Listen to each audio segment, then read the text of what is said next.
Hello everyone and welcome back to the stream. We are here on ACC again for another 2.4 hour. I have everything ready for qualifying. We're here at Watkins, Glen for the third round of what has been a good series so far, I'd say. Fun series. Watkins, Glen, I have no idea if this is going to be a strength for me or a weakness. But yeah, interested to get into this one. Our goals for today. Qualifying, there's no goal in qualifying. It's just, yeah, let's qualify and see where we end up. For the race, it is to try and get into the top 10 in order to hold on to our top 10 position in the championship. We're currently 7th in the championship after our 18th at Nürburgring and our 4th place at Misano last time out. So I'd kind of like to stay in the top 10. That's sort of the goal for the series. As we're about to start qualifying here. Green light, go, go, go. And I was first one in the server, so clearer out of the pits straight away. Let's not waste any more time.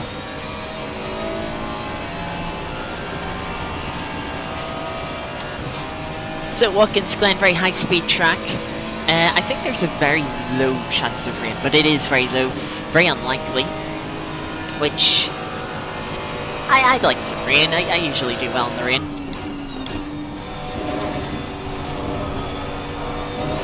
It'd be quite interesting to get conditions that where we have a little bit of rain, but not enough to warrant the wet tires. It'd be nice to have a race like that. That'd be very interesting. Especially, would be nice to have around here since the tires get very warm. We've made things like a little bit easier. But welcome, Geeky. Good to see as we head round our qualifying out lap. As sort of expected for these series, the numbers have dropped a little bit. Not sure how many we have. Looks like maybe about 30 people. Or 30 teams, I should say. Of course, some people are running as pairs.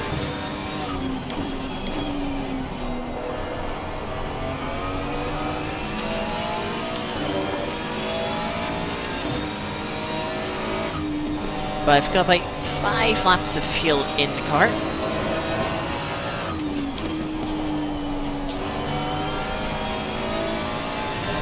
So we can have 4 flying laps here.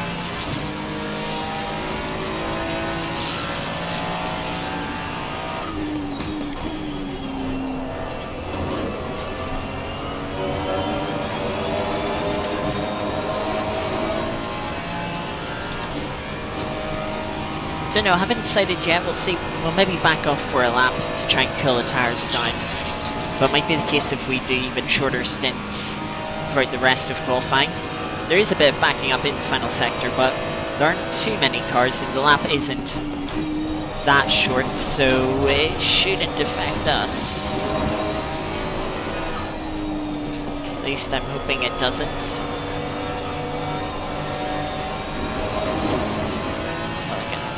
Got understeer through that corner.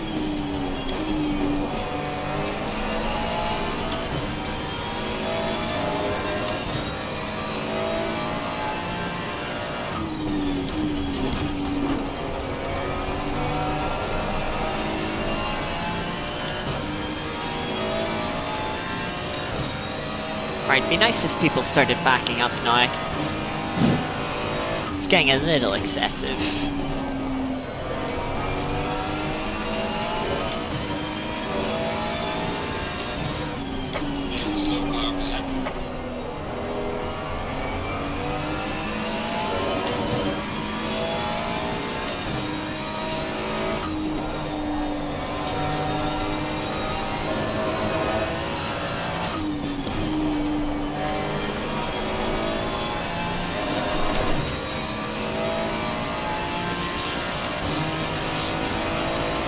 So 45.9 is our first lap.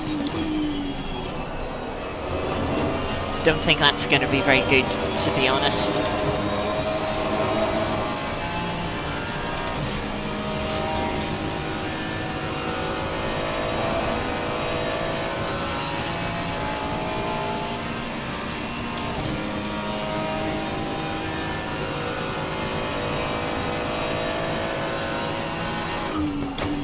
Yellow flag, be careful there.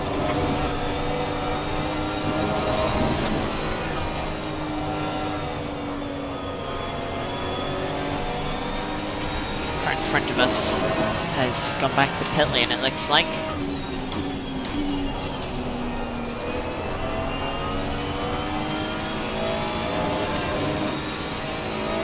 Quarter of a second up at the moment. Just lost the rear end going into the corner there. Quite an odd one.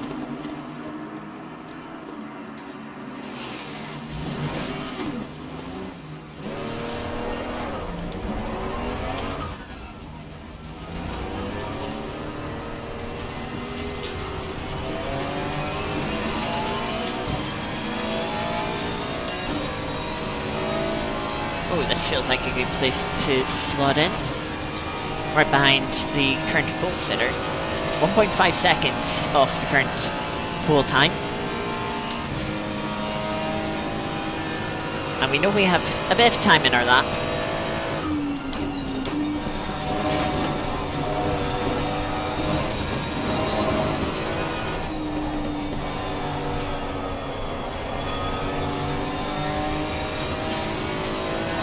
Mustang using quite a wide line through the outer loop.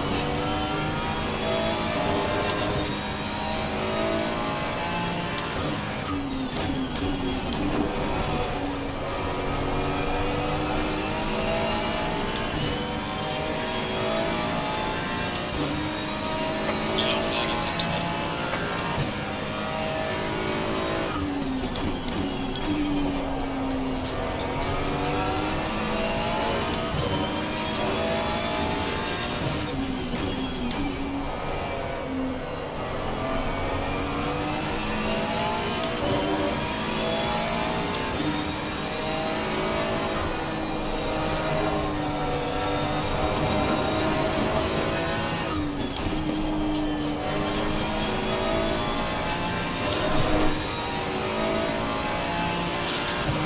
Right then, so another flying lap.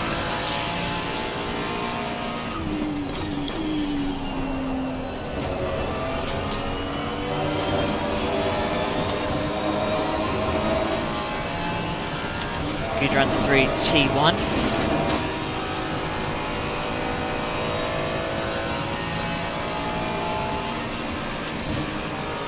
Up a tenth and a half as we head up to the bus stop, or the inner loop chicane, as it's called.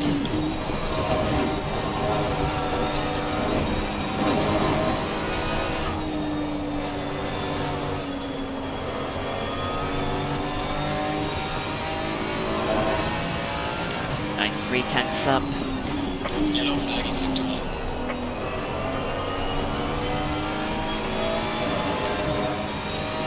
By 4.5 up even.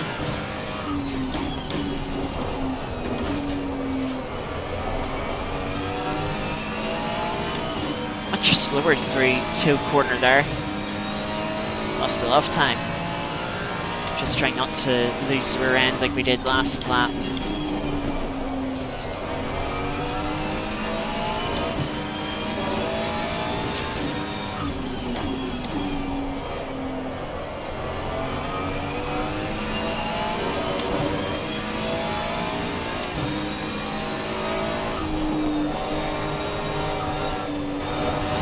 Steer through there.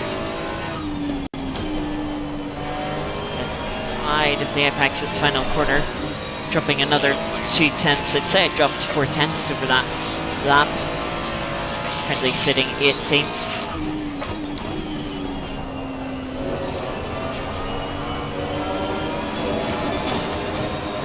Carried good speed into T1, but didn't carry it out of turn 1 up through the S's now.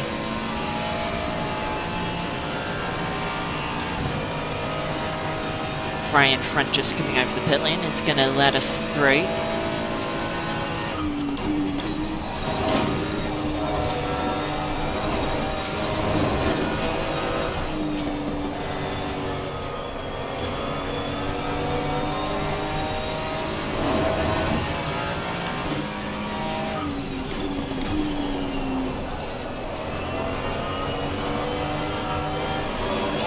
A little bit wide there, had to go for the throttle a little bit.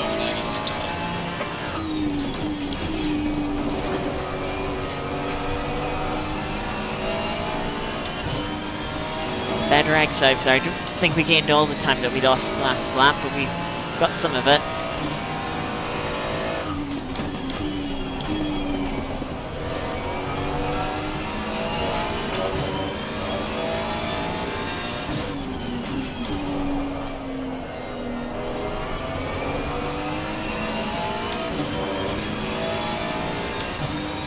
Even on the Delta with a couple of corners to go. A lot of curb on the inside of the penultimate corner.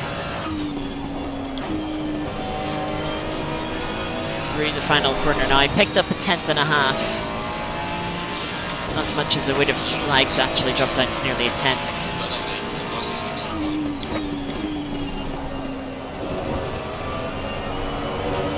Doesn't gain us much. Even per exit out of T1 this time. Maybe the tire's just dropping off now. You can see the front left up at 99 degrees on the dash.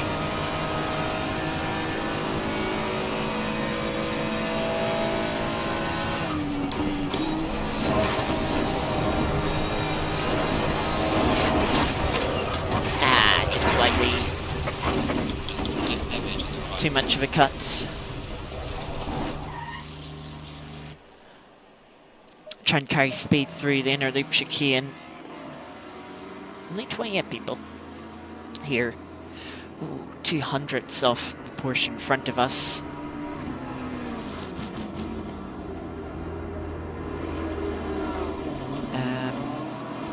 Gotta bring the fuel down for just enough for 3 laps. So that'd be 9 liters.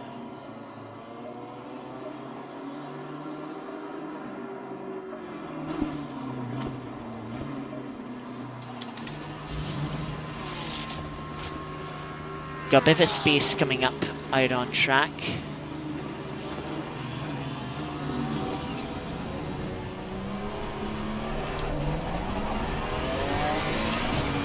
Quite a lot of space.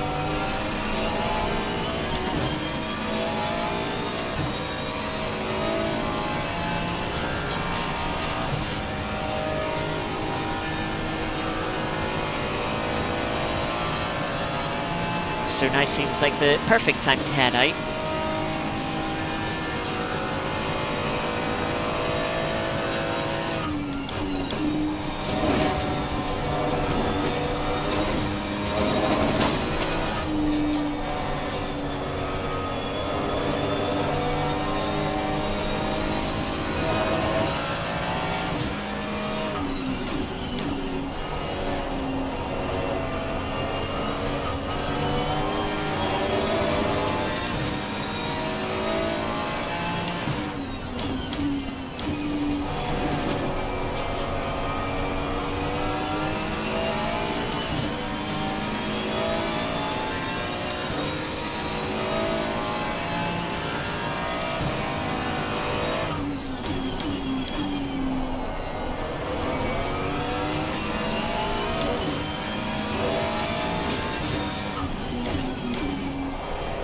So currently sitting down in 21st. Might not be a bad thing, considering how the starts can end up going here at Watkins Glen. Very much have to have an idea of not making positions up, but just surviving the opening lap.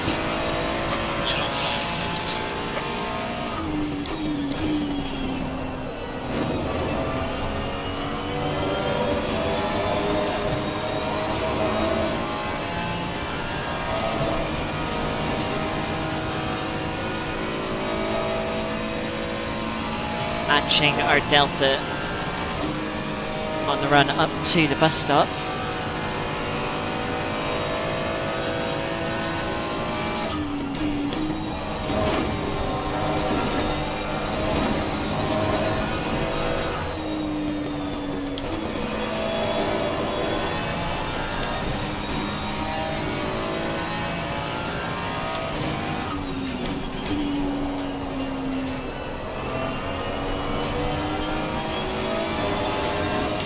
Crank more speed out of the left-hander there.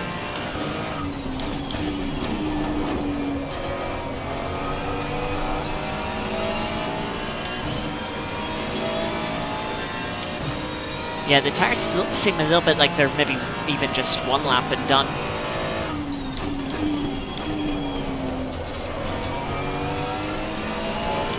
As already the front left up at 99 degrees.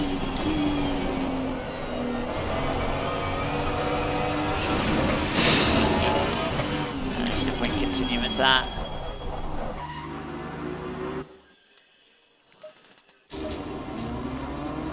Just being maybe a little too aggressive, trying to get throttle on.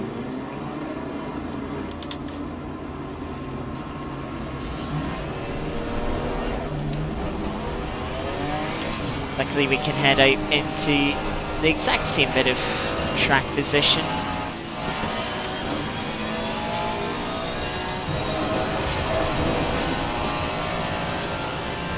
Though not an ideal car to have right in front of us.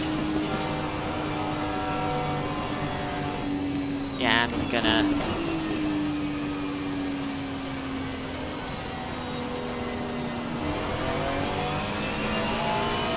back off to behind the Aston that was following us before our mistake.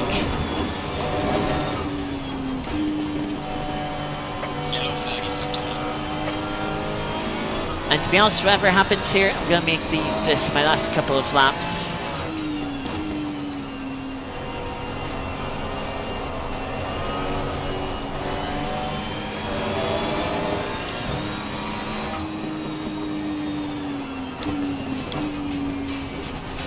Go try and find a little bit more time to the Porsche in front though.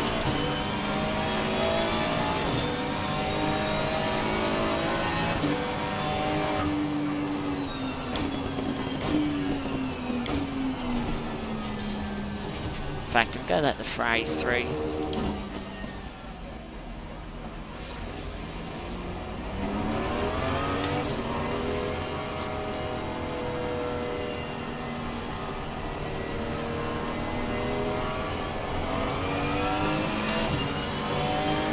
Just to sort of not allow me to keep it cool through the end of this lap, not be forced into pushing.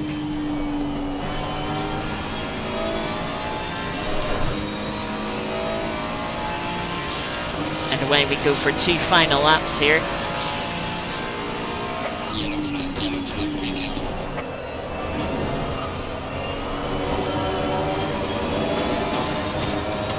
Yeah, tire's not quite ready for T1, unsurprisingly.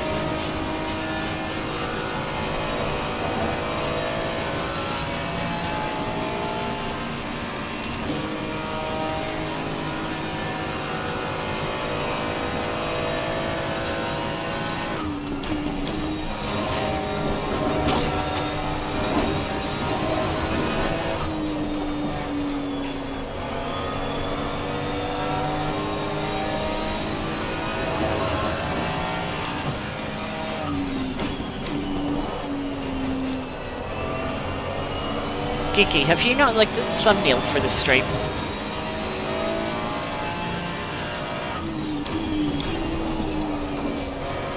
Because you should.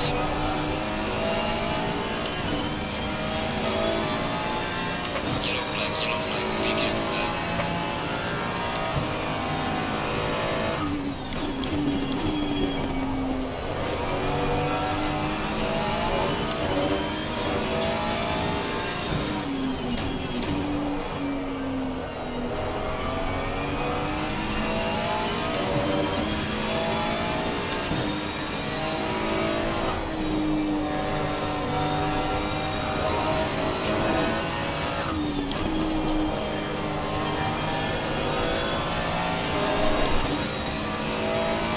finding any time on this lap.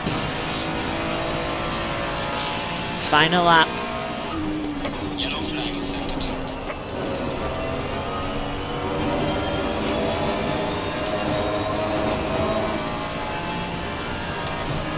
I mentioned the first half of this lap is going to be quite good.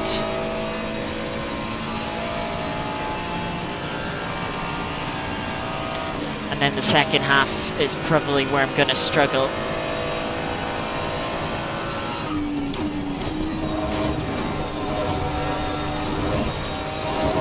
Really abusing the curbs through the chicane.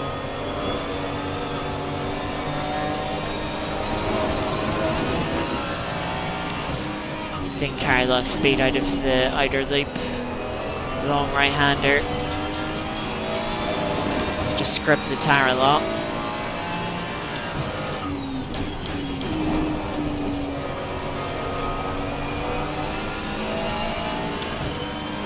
Two tenths up now. Can I hold them?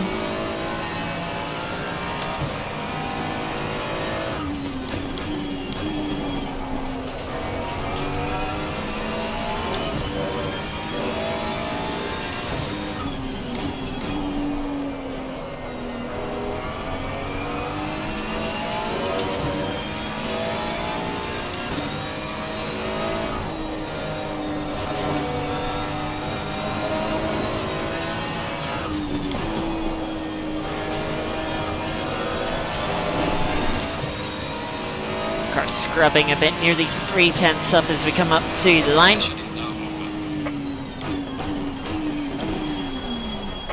Landing validated. I'll put us into 21st place, so put ourselves 1 row higher, which I don't know if is ideal. But yeah, either way, that's where we sit. I'll feel up for the start of the race.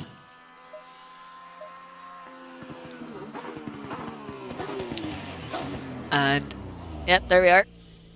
Confirmation, 21st out of 28 cars.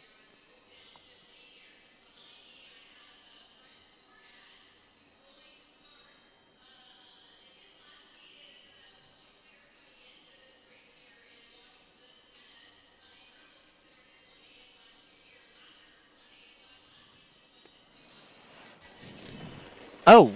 Alright, we have some conditions. Remember that curbs are slippery. Watch your braking distance. Oh. Oh, okay, so... Oh. I've no idea what wet pressures to use. Wet.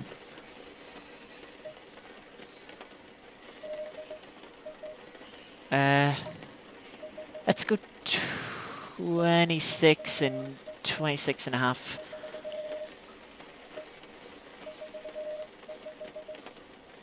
There, 4 set to this, 5 set to this, but with the 57, and then 6 is going to be set to this, but with 74. Oh boy, I was not expecting rain.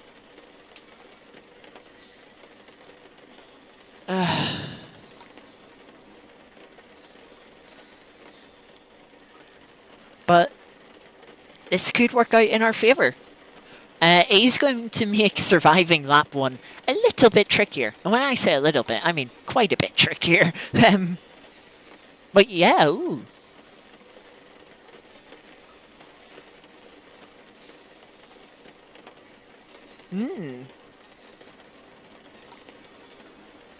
Gotta remember track limits. They're probably gonna be as harsh as they were at Misano in terms of you run wide, you get a warning, regardless if you gain time or not.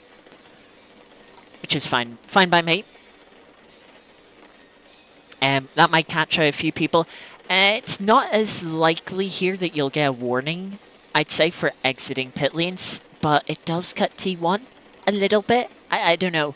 I think there's a slight possibility, but I'd be surprised if it does happen, to be honest.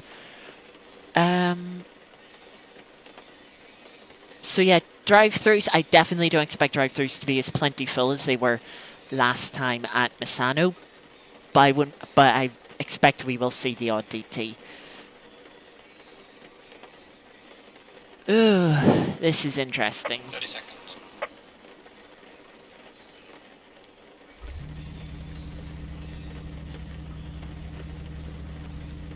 I was really not expecting rain. I thought it was like so unlikely. That's like, it'll not happen. I wonder if it'll be wet for the full race.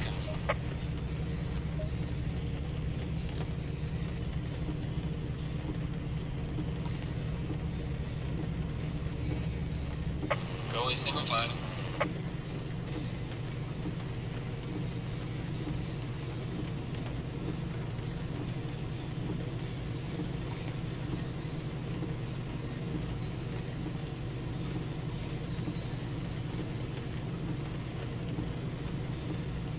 And it's not as wet as it was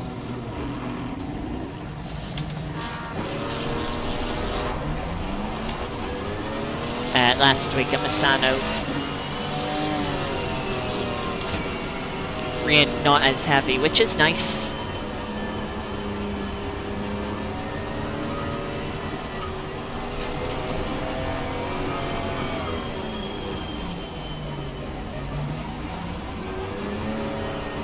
I mean, the first stint could be a little bit of a struggle here if I have under pressured the tyres.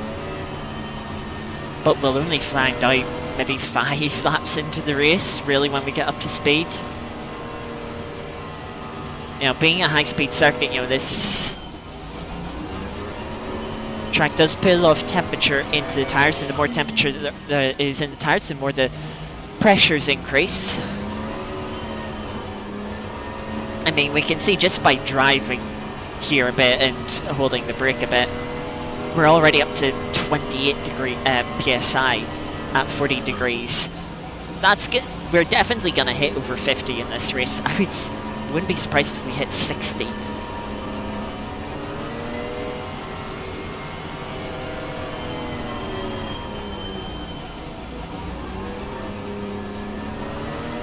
Especially on the left-hand side tyres. Like, the only temperatures that are going into the tyres is general rolling resistance and heat dissipating off of the brakes.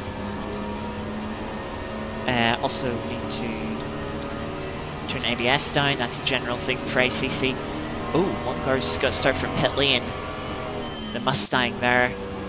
Or no, they're getting going again, the number 16.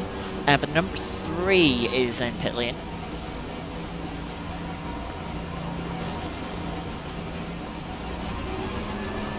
That's a Mustang that ran into the back of us last week.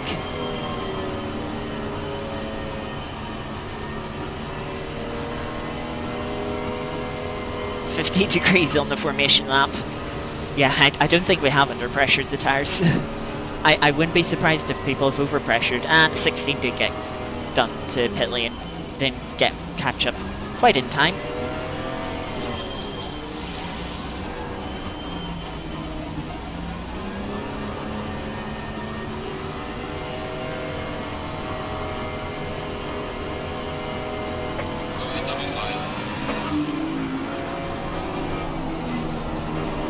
Very important part here, just to feel how much grip there is.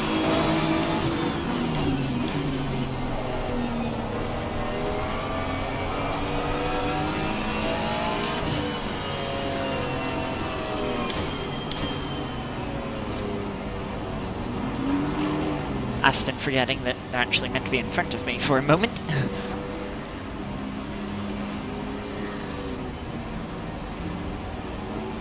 I'm going to turn TC up a bit, just to be safe.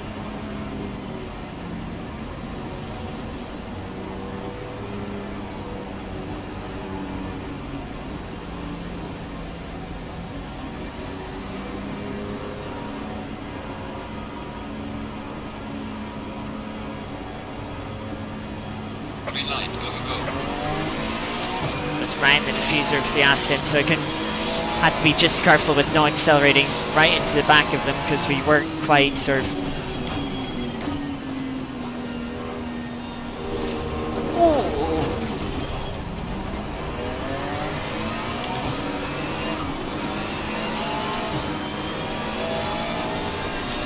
That was a sight. We are very, very lucky.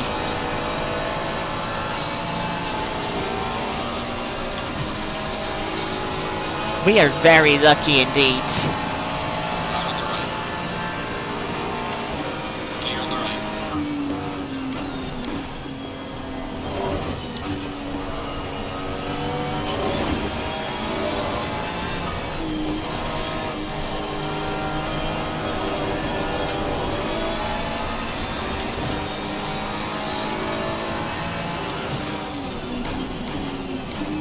We haven't gained any positions, but we've survived, which was the goal.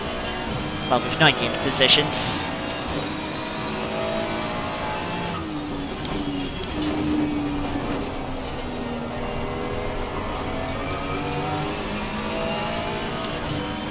Whew, that was some sight.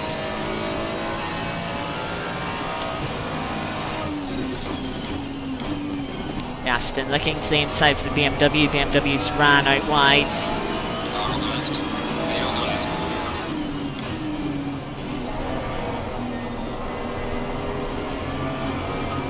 Ooh, they came very close to tapping me there.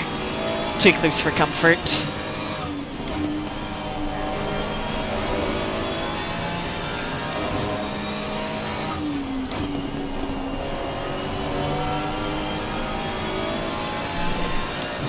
Tires are quite nicely at the 30 psi, and they're going to increase a little bit too, which is nice.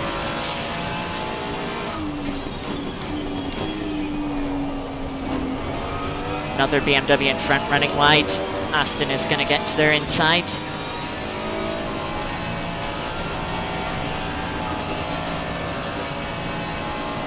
Crash behind with the 666 Ferrari once again. Just lifted a little bit because I knew I was going to catch the BMW, and I kind of wanted to time the run a little bit better, but haven't got run in the end at all.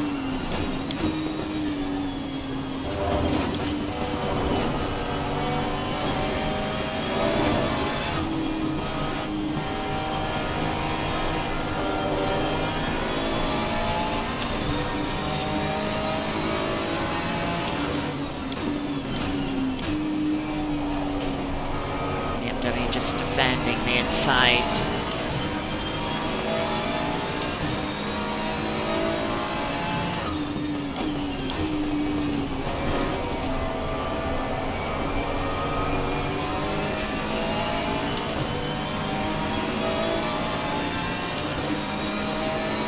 Oh, I just had a little bit of a slide there.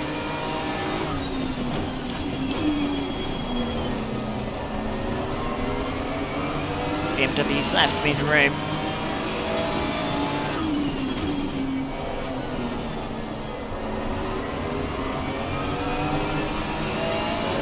Gotta be careful of the BMW behind as well.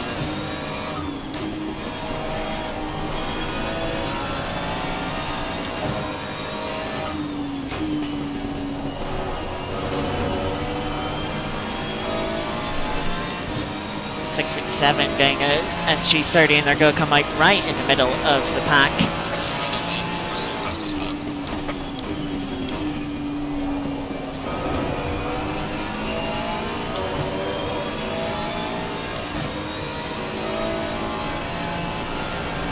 Aston is starting to get away.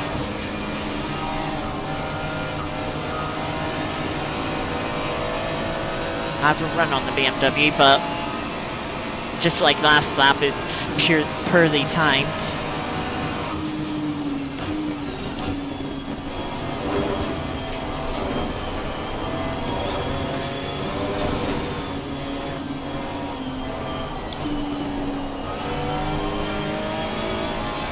Yellow flag is set to 1.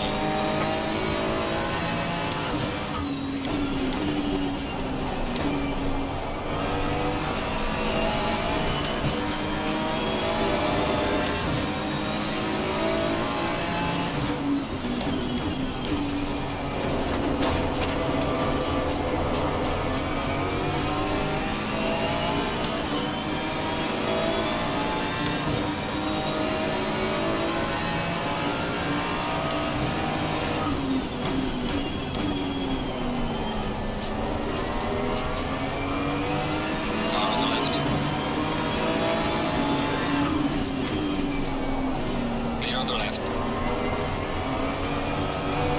Just an idle low around the outside.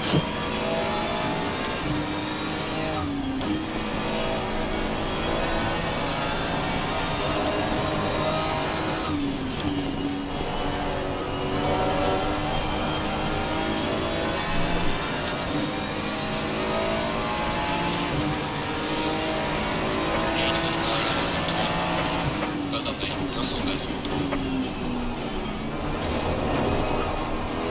BMW really parking it on the apex there.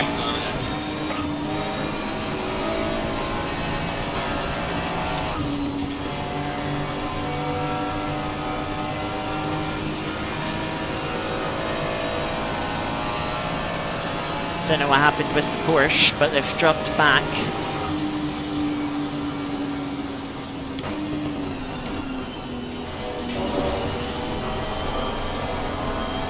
Maybe could have tried to follow the BMW through there.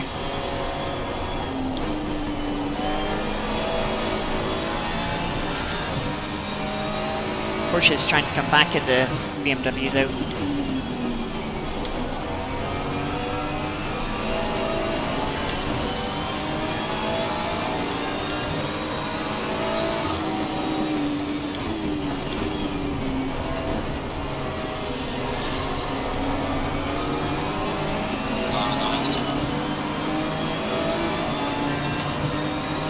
Give me a drag race now with the BMW.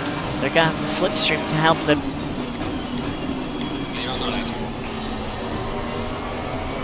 Whew, that came very close to getting into the Porsche. BMW has to slow up behind us.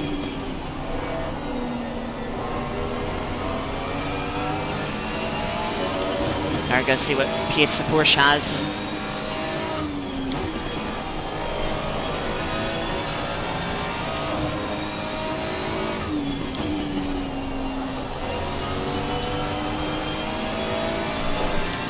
Porsche's pace seems to be alright.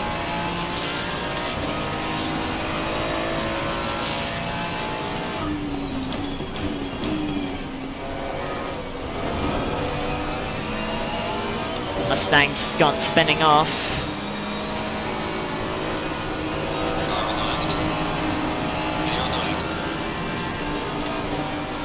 Aston Martin was involved, had a slow run. We were just able to get in front of them.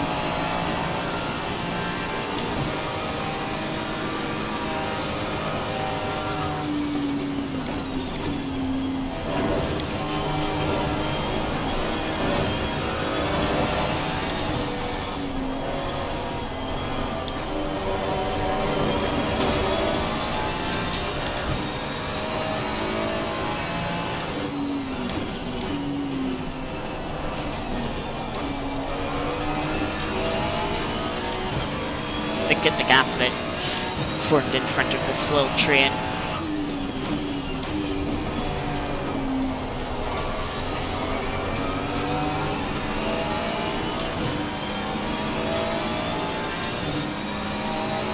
Up to P14 already.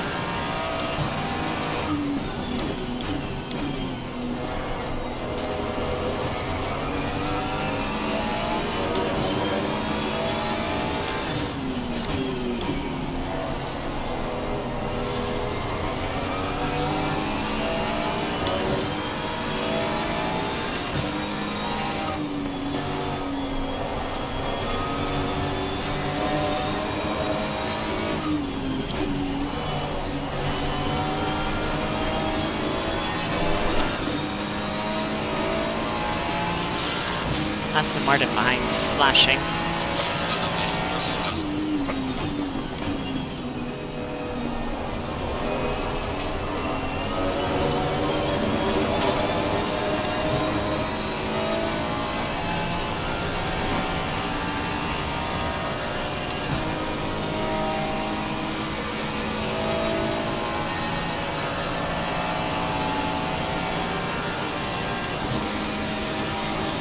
Got a brilliant run on the Porsche here.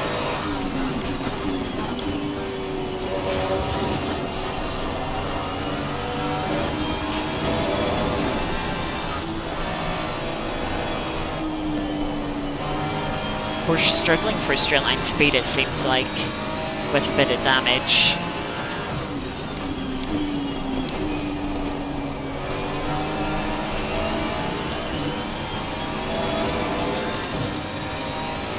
There's no way to flash a car behind you. I mean, I suppose there's the indicators, but...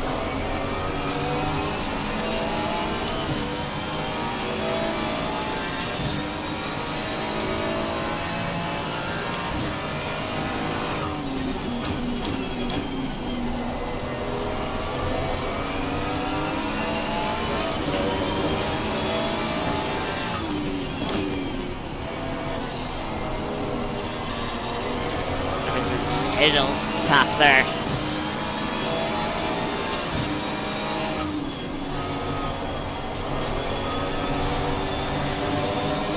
I'll slide from the rear end.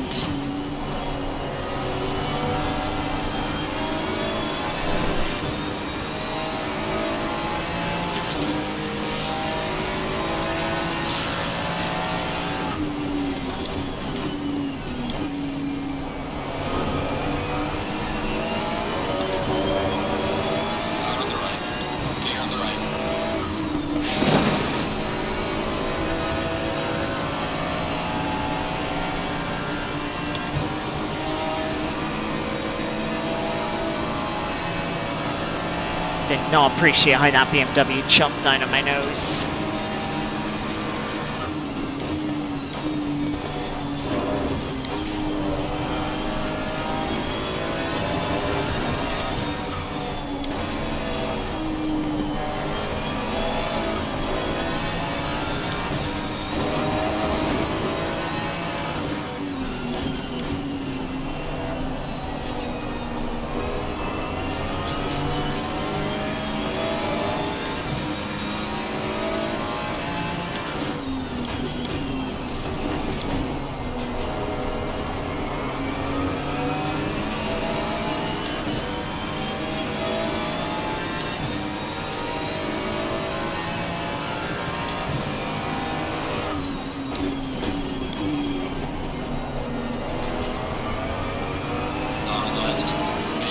BMW's forgot what a braking point is.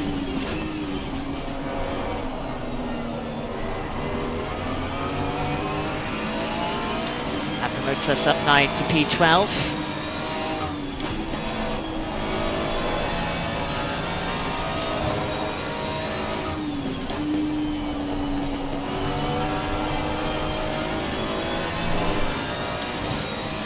That Porsche is gonna let us all through, which is appreciated.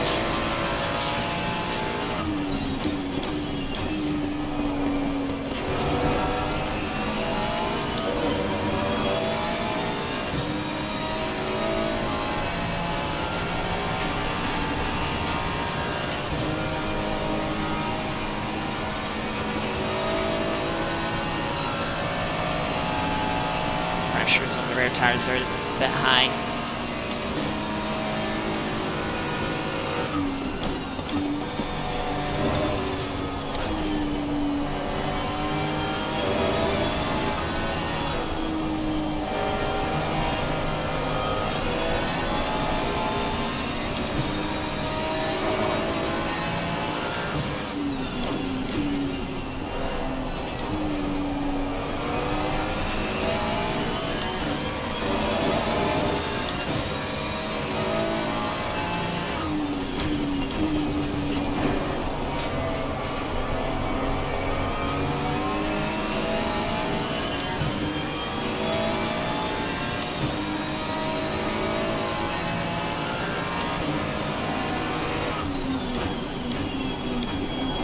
You cannot brake that late. Car on the right. Clear on the right. And BMW's just drove into the back of me.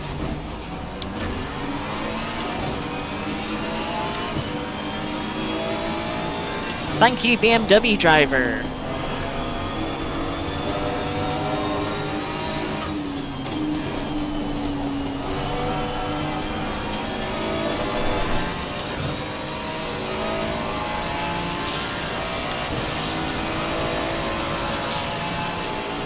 Car on the left. on the left.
Yeah, try and keep the tires cool.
That curb.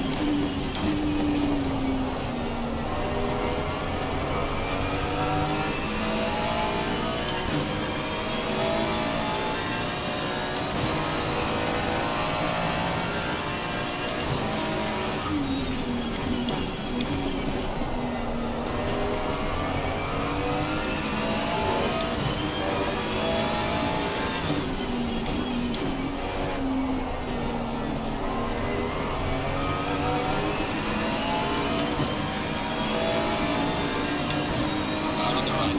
Clear on the right.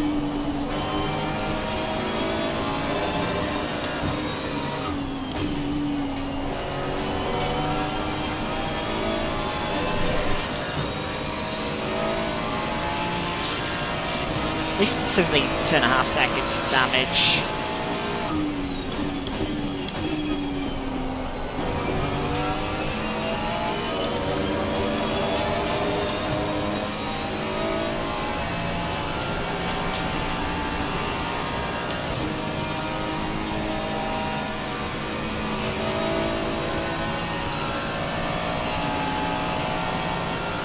Right, now we can start pushing a little bit more.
This will also give us an idea of how much fuel we're using here in the wet.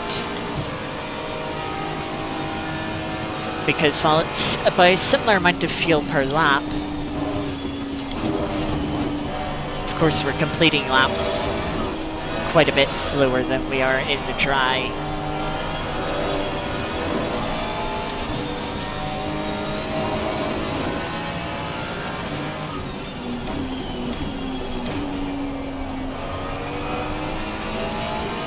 And so we'll not complete as many laps this race and thus not need as much fuel.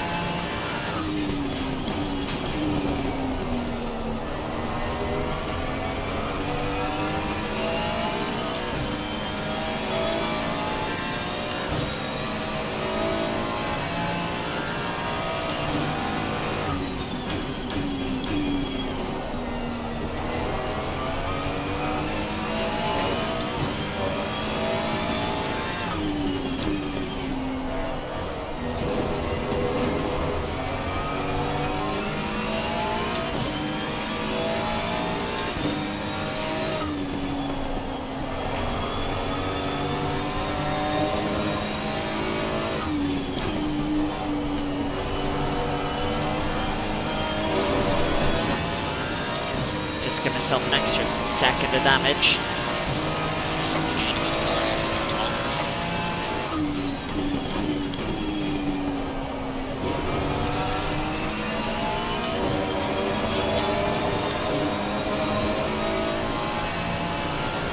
That does mean when it comes to pitting,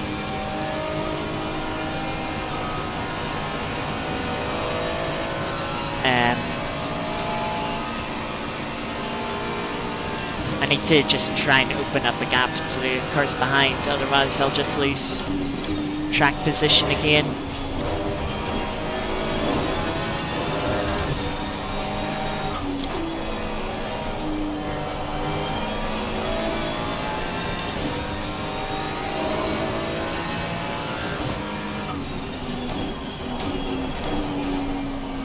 Cars started sliding.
running out wide like I did last lap.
Curve there.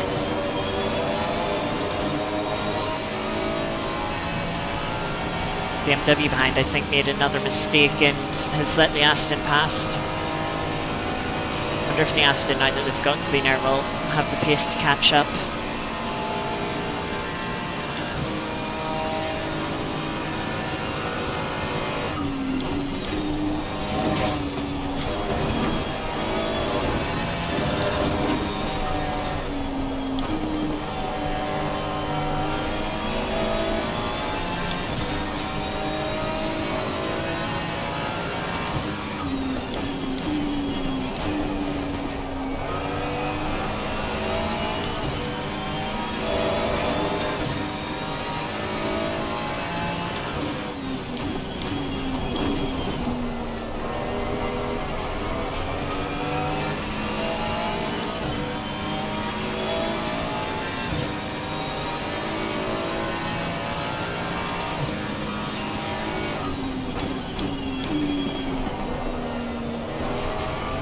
BMW out wide.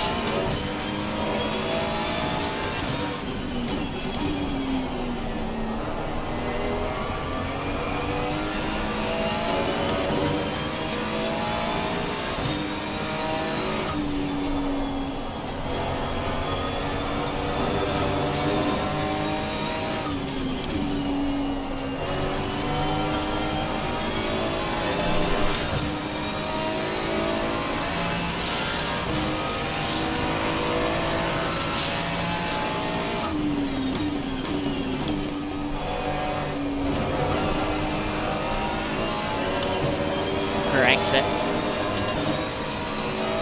out of T1.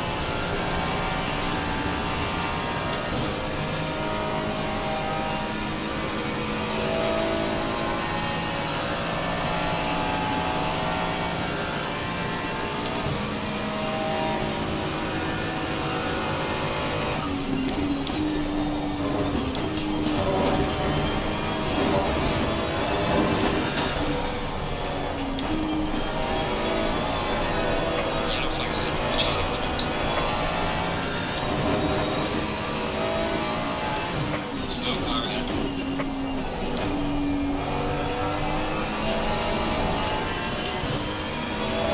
62 Porsches just got going before we arrive on the scene.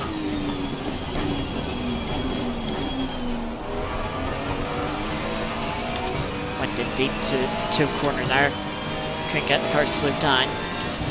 But kept it off the grass, that's the main thing. If you go on the grass there, you're pretty much guaranteed to end up in the wall.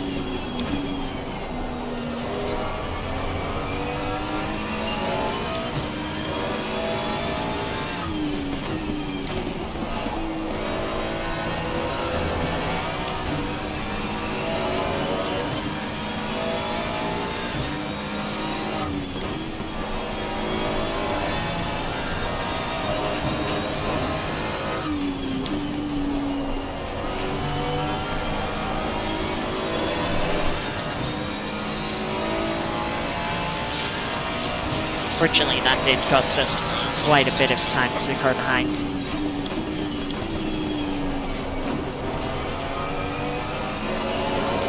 Now we're in deep into T1.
left.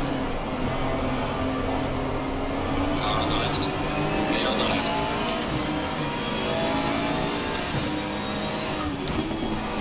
BMW lets me through. I wonder if they're going to pit.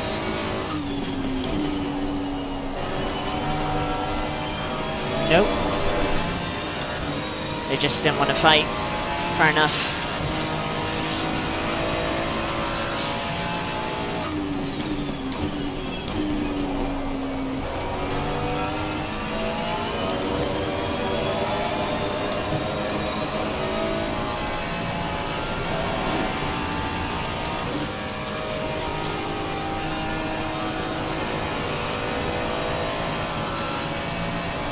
The fuel is actually going to be pretty accurate here.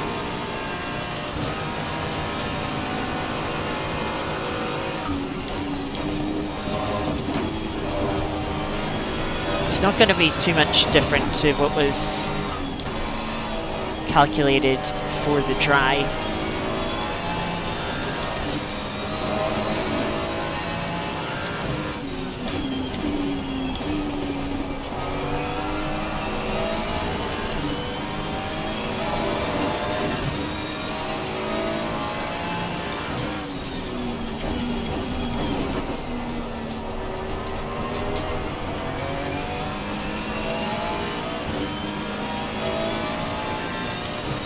.15 seconds to the car in front. Looks like some people have already pitted though.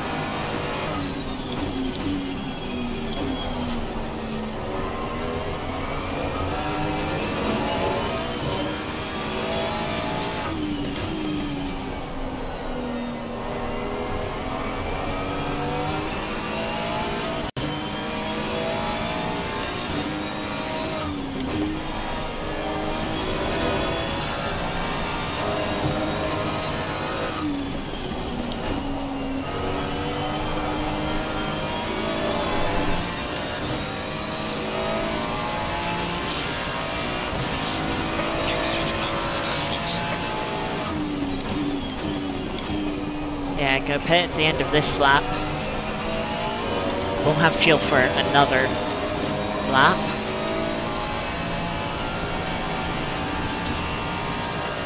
We have just hit the quarter-way mark in the race.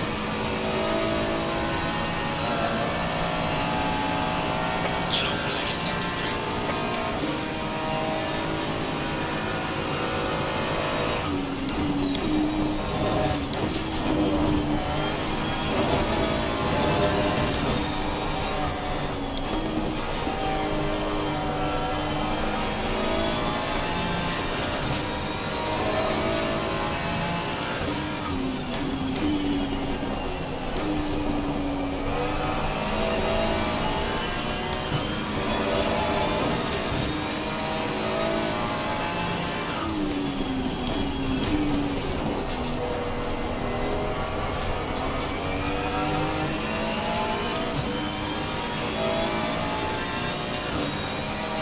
We are going on to wet tires.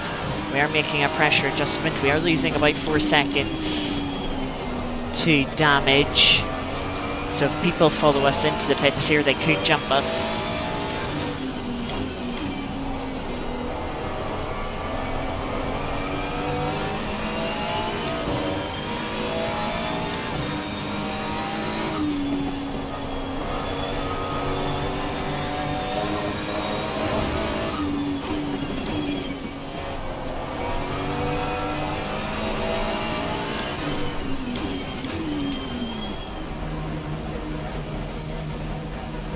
A little bit safe into pit lane.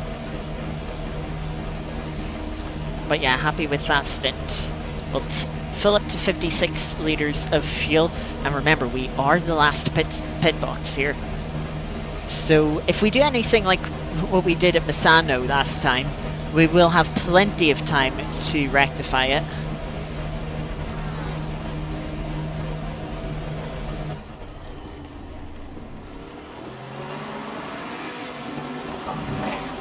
Straight up on the marks.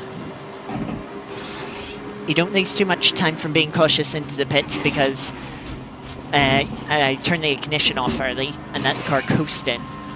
And pit stop doesn't begin until the engine has like got to a certain RPM. So the time loss isn't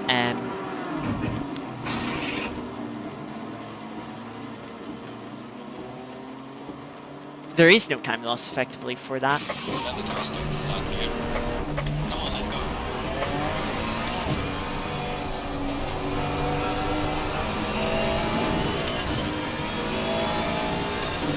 BMW that spun us round is already pitted. And we've jumped them, which is good.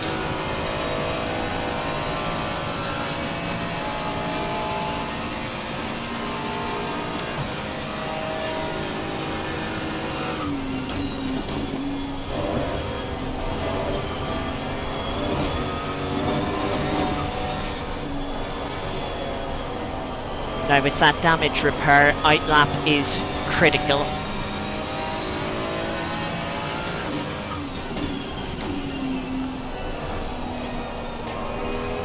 Hopefully the lapped fry here won't hold us up too much.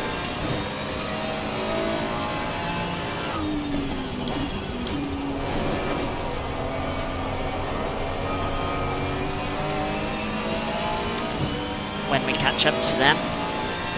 Still going to cool the tyres while the sort of core of the tyre isn't overheating at all. The surface certainly is through the long corners.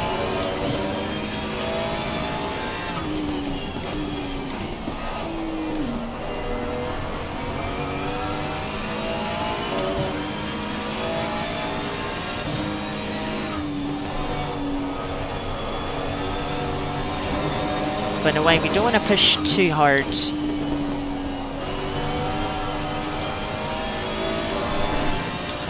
We don't want to destroy the tyre. The BMW that was right behind us has pitted. Cars exiting the pits, watch out. Oh, and unfortunately, they've just jumped us by a second.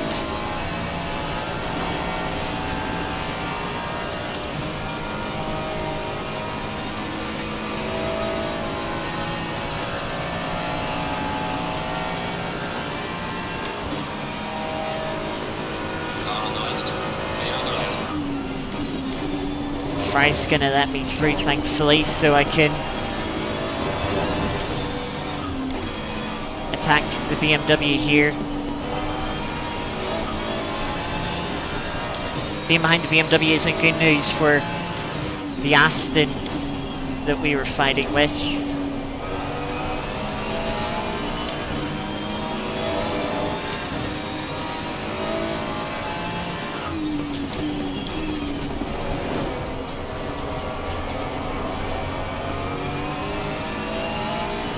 Get the traction out of the corner.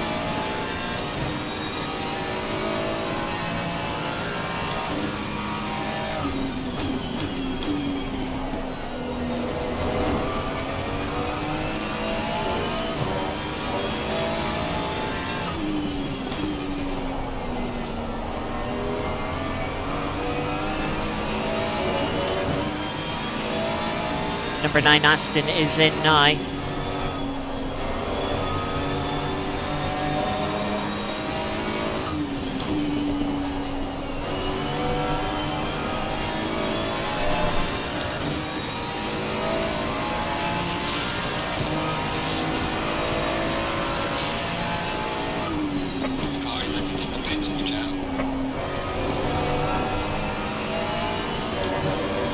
But slots out right behind us.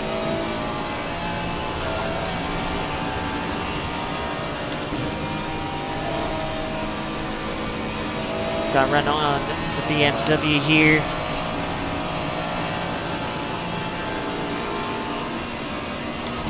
BMW's gonna let us through again, which I will take.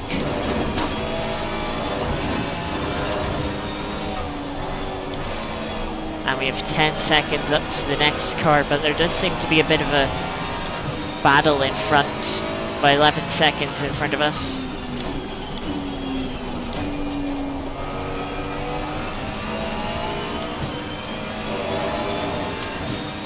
the BMW's gonna let the Aston through as well.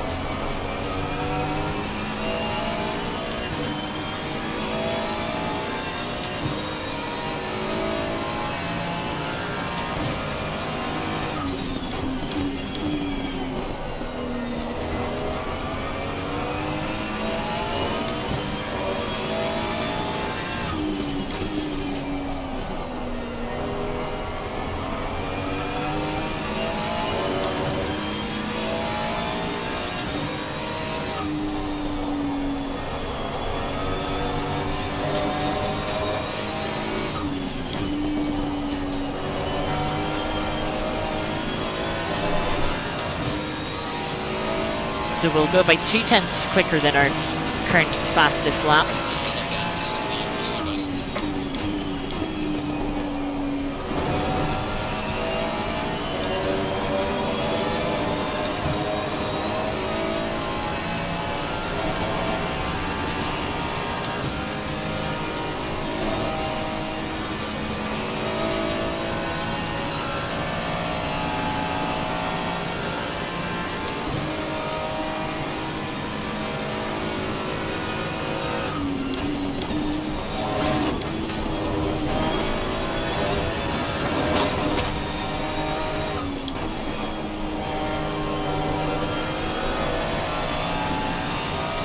Go push on the tire a little bit more this stint.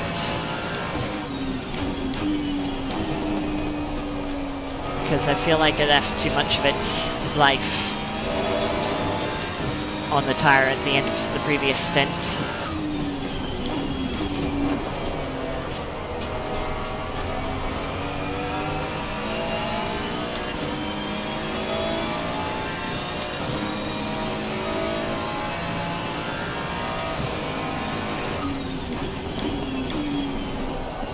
So we're going to try and use a bit of that life now.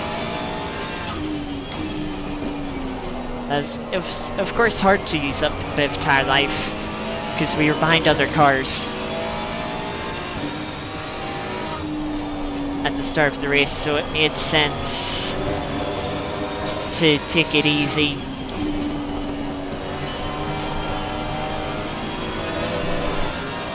And I definitely think it helped us.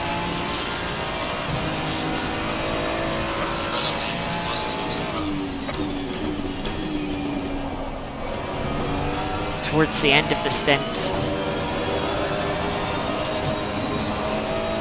BMW isn't letting the Aston Martin through as easily, I don't think, though. There they go now, swapping positions. Right as I say that, you're definitely closing up to the cars in front. Every time I have a look at the gap through this opening sector, it's... the number is a little bit smaller.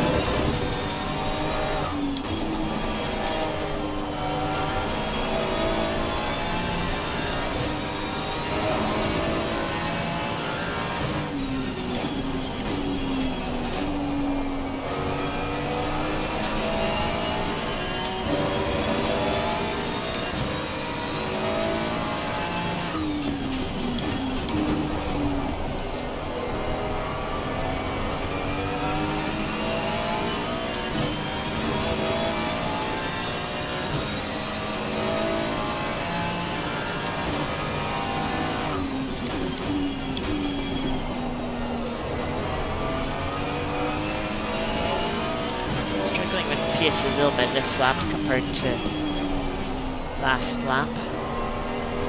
Not sure why.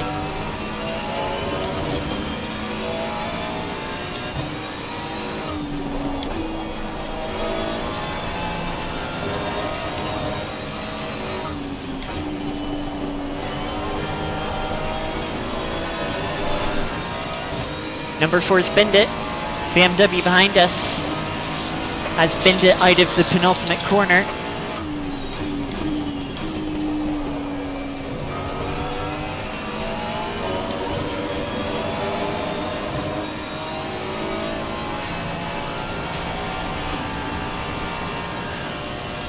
I let the car run a little bit wide there through the right-hander of the S's.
to turn the TC down just to give it a go, but at the same time, already been struggling for traction enough through some corners.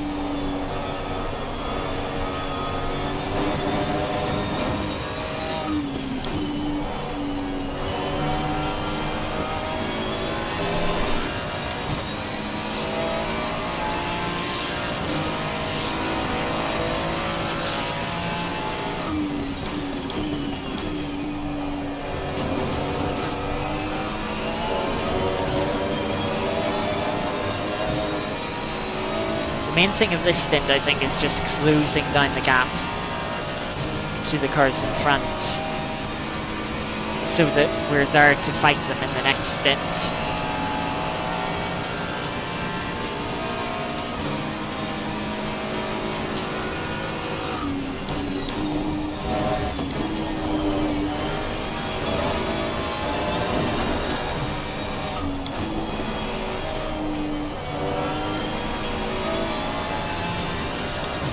Aston is slowly catching us.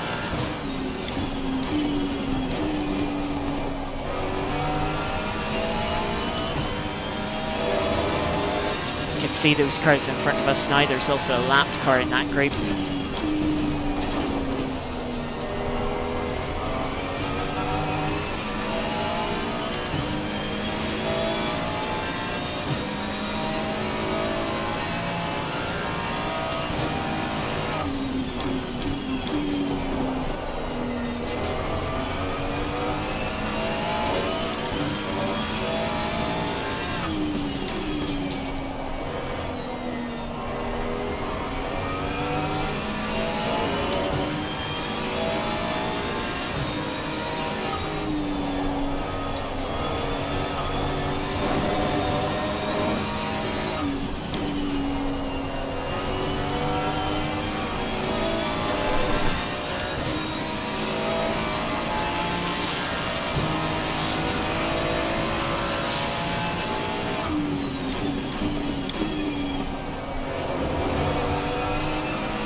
That's interesting. I was thinking when I was doing the last pit strat, I was like, wait, hang on a sec. In strat 2, I put my dry pressures.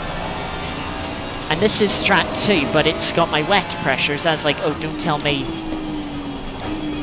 the game has like overwrote my dry pressures and I don't have them anymore in case I need them. But I just noticed there, the pressures actually change is when you flick between the tires.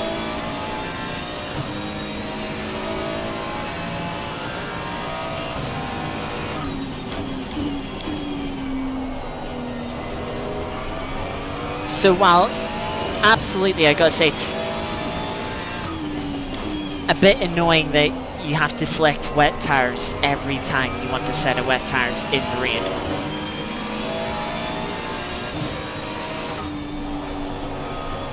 That, on the other hand, is a nice little quality of life feature.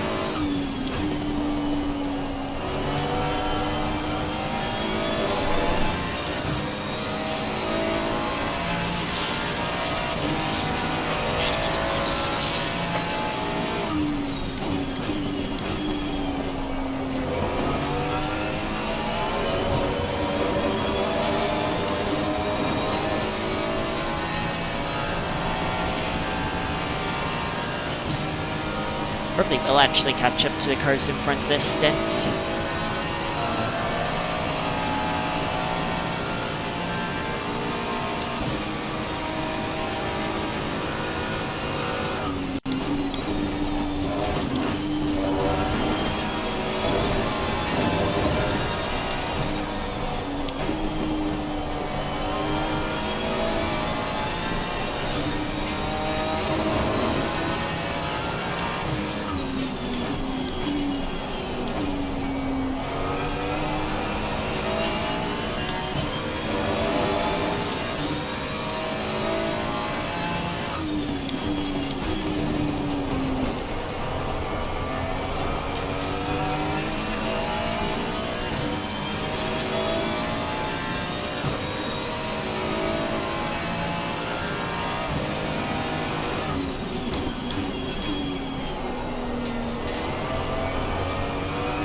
just trying to balance the car sliding between understeer and oversteer.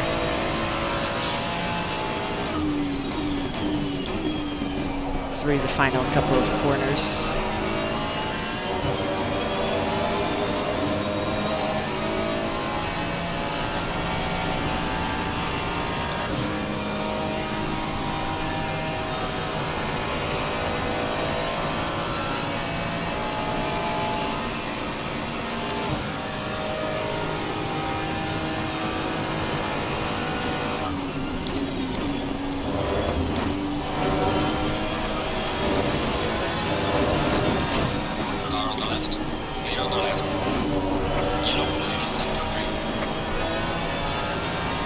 That wasn't too bad with Porsche.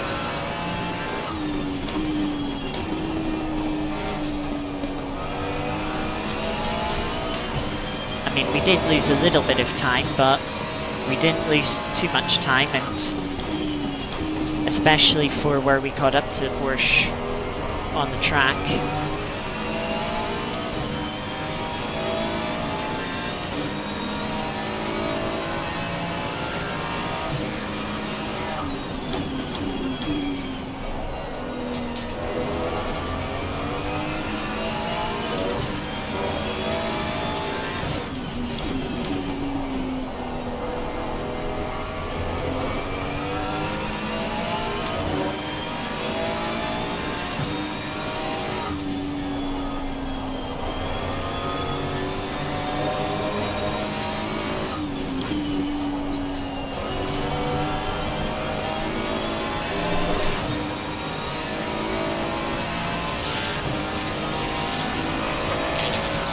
Still getting time on the cars in front too.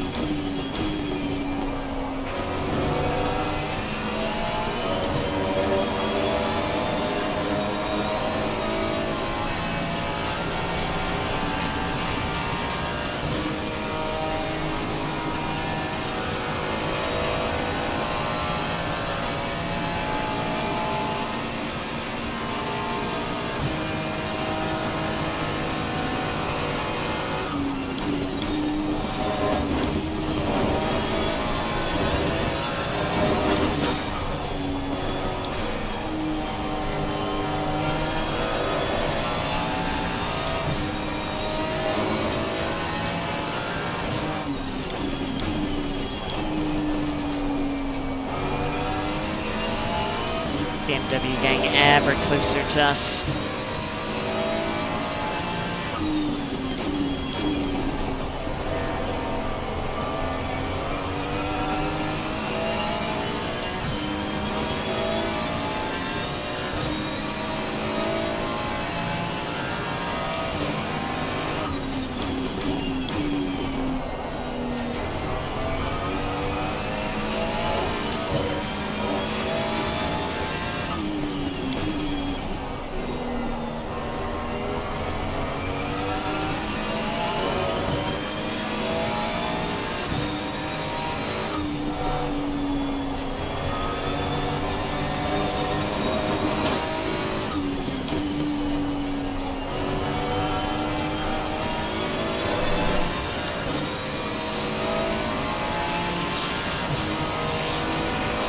One and a half seconds quicker than the BMW in front of us last lap.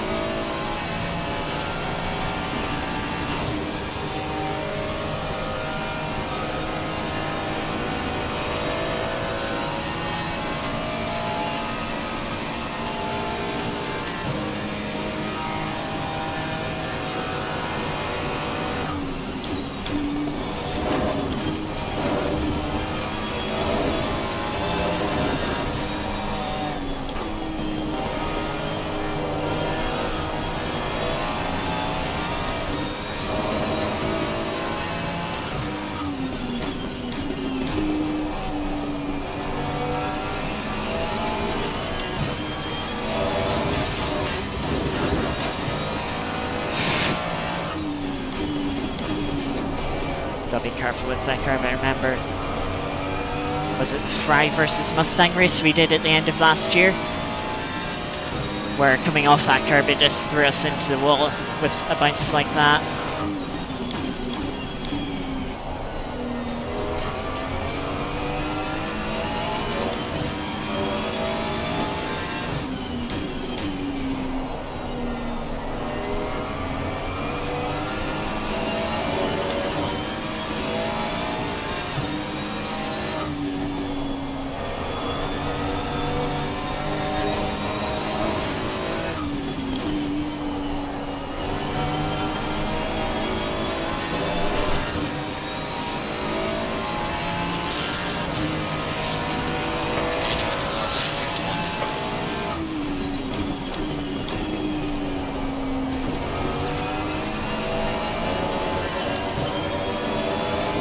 Just a slide on the exit of turn 1 there. But this Mercedes could hold the BMW up with that awkward line that they had through the S's.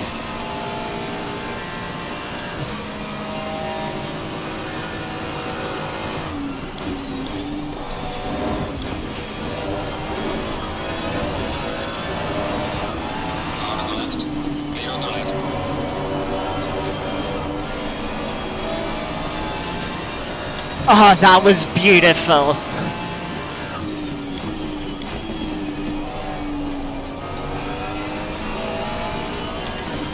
That could not have gone any better. Oh my god.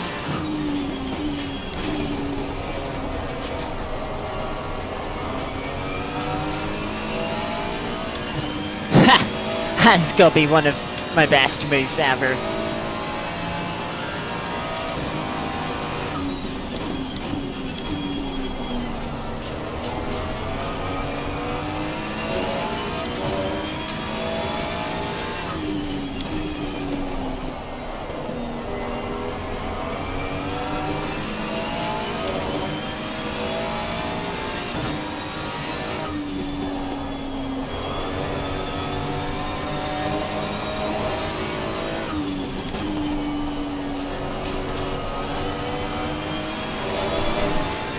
I was thinking to myself, I wonder how long it's going to take to get this move done.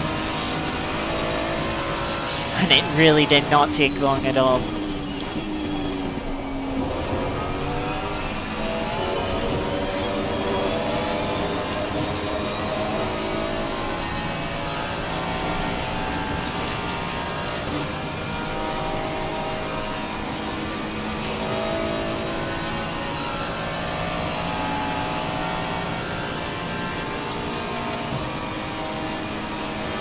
Oh, that was so good.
Immediately gaining a second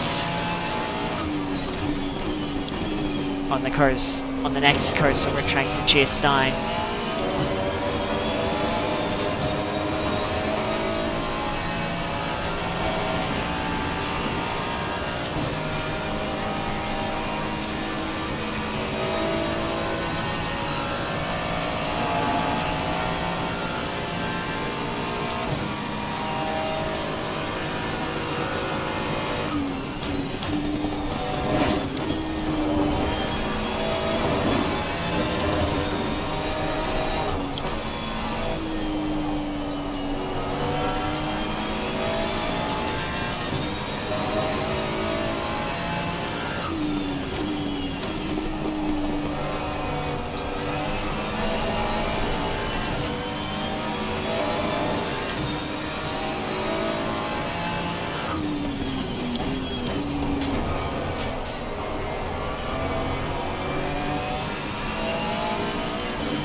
lap has been a little sloppy.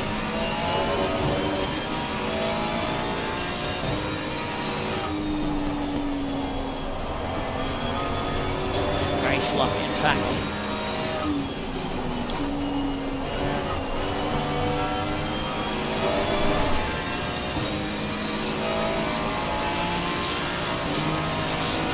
Yeah, actually lost a little bit of time to the cars in front.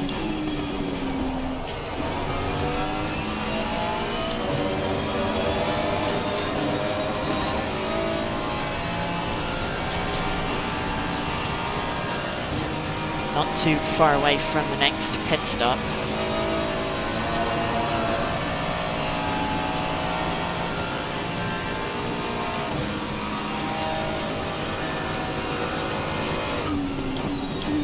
Another stop go for speeding in the pit lane.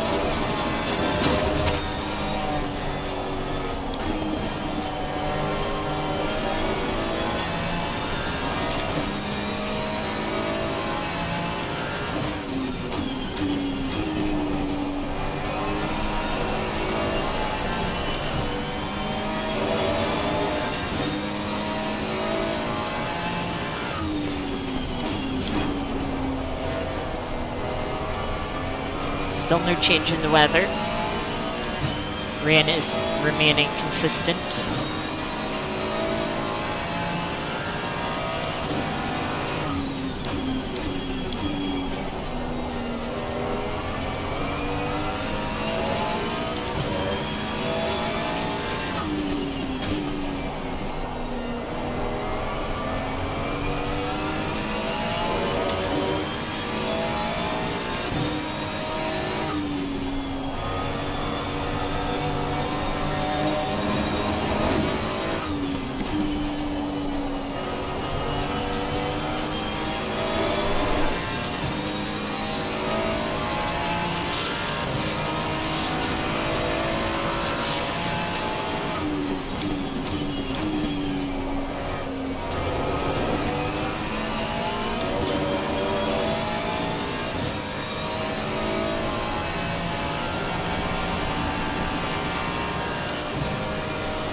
I have trust in the BMW in front.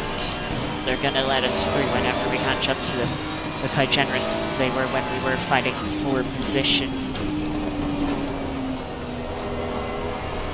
Earlier this stint. And even at the end of the first stint.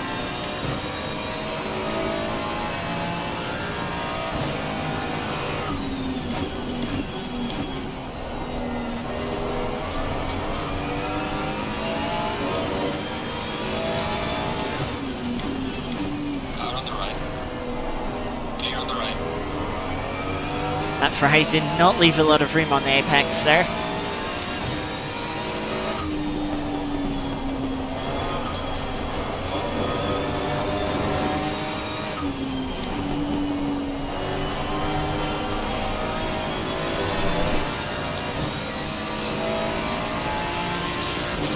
Yeah, the traffic there holding us up a little bit. Still faster than the two cars that we're chasing down, mind you.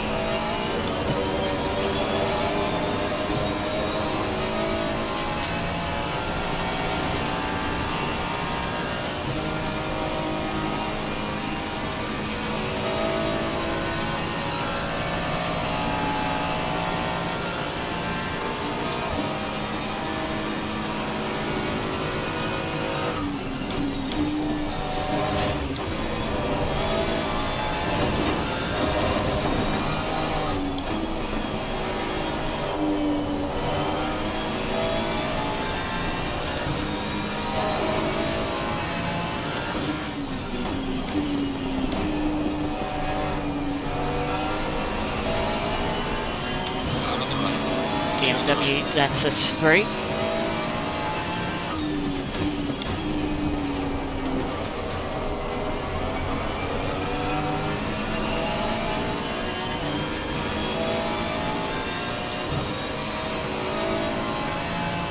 are halfway through, keep it up.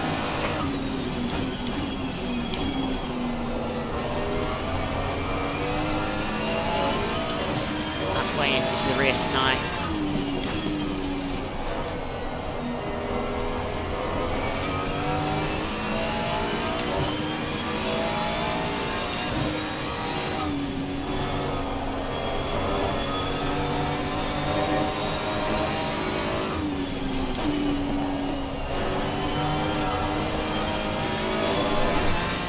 McLaren in front of us pits.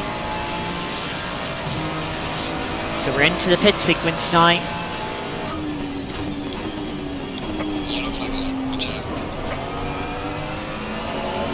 In deep, Porsche spun out of T1.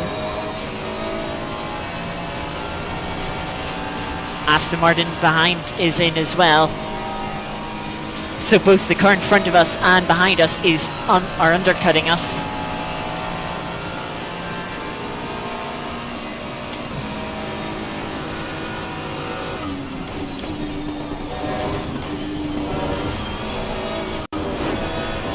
Slide through the inner loop chicane. We've got time in the pit lane to set up our pit stop. Not that much needs changing. Just a little adjustment on the fuel.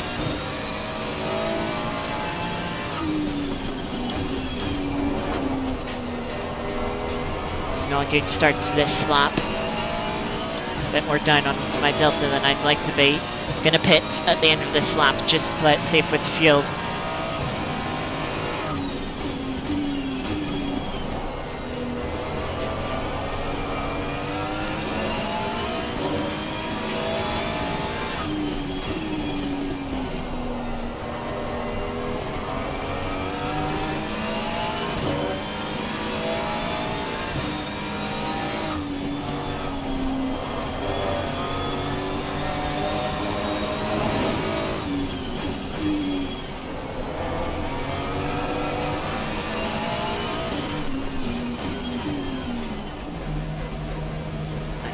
Bit cautious into the pits there. Right, I think I want like 51 litres of fuel.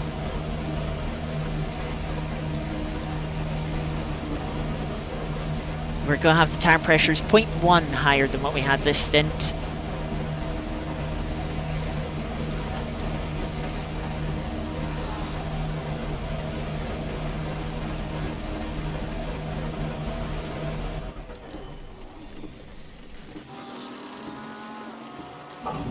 Straight up once again, that's important.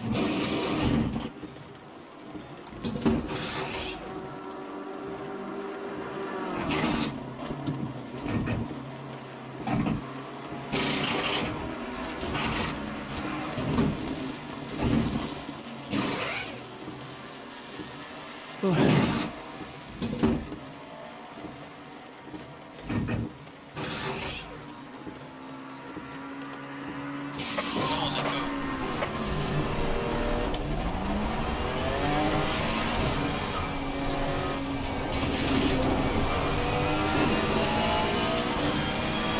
McLaren's already gone.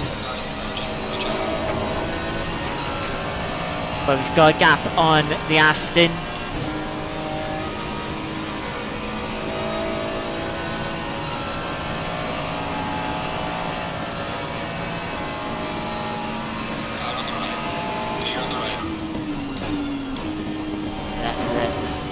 Current leader through.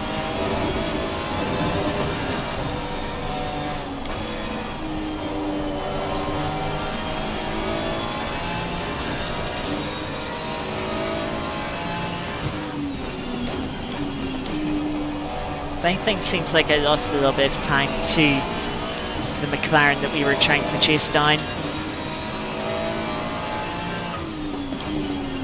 So yeah, seems like they were a little bit quicker on the pit sequence. The Aston though is maybe a little bit further back. Can't remember what car number was it. Oh, it's the 151. They're in pit lane now.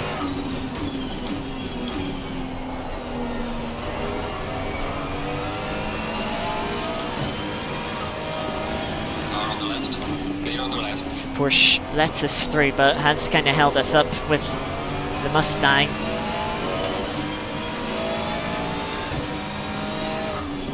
Kind of don't want the Mustang to pit yet, because they'll hold us up with their pit entry.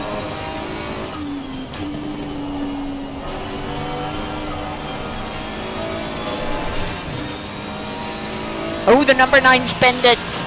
I noticed they changed driver. Meanwhile, there's the 151 who's actually lost out to the McLaren themselves. So it was a great pit sequence by the McLaren.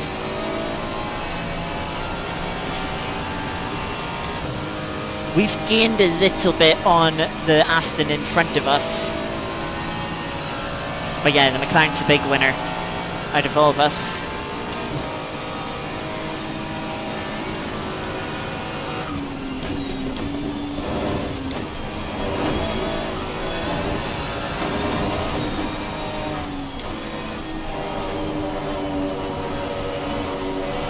Fortunately here, the leader's actually holding us up.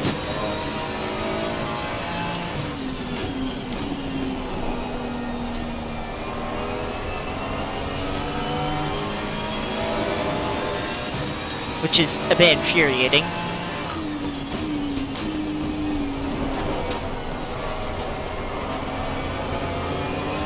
So I'm not sure what I want now. Do I want them to carry on in front of us, maybe just potentially holding us up, or do I want them to pit and leave me some free air, even if it does slow me down, having to avoid them at the pit entry?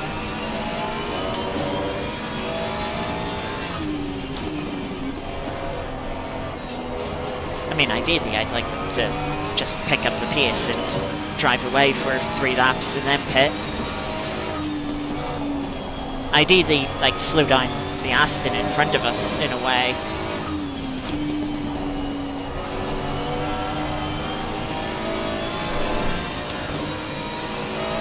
Mustang was nearly into the wall there.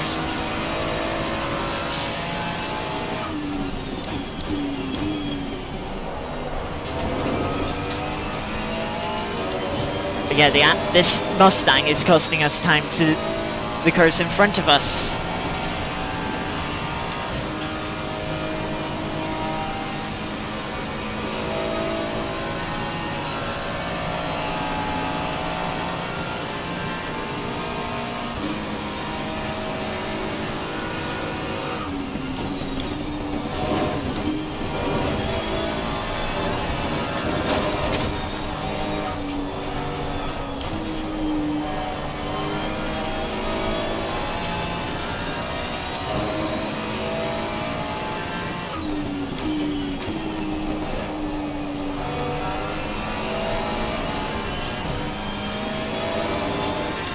I mean, if this Mustang opens up an opportunity for me to get past them, I'm gonna take it, because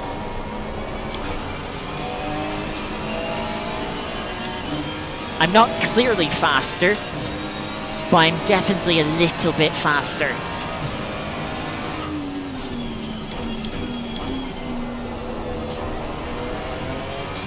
Car on the left. Faster car coming up behind you. Clear on the left. Yeah, sorry Mustang, but you've cost me enough time as it is. I want to get on with my race.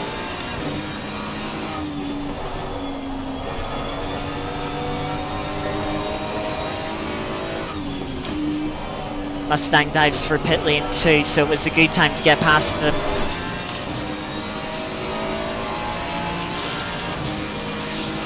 Losing to the car ahead is Sector 1. I wonder why we lost out to the car in front of us in Sector 1. Look at that, alright, 2/10 up through T1.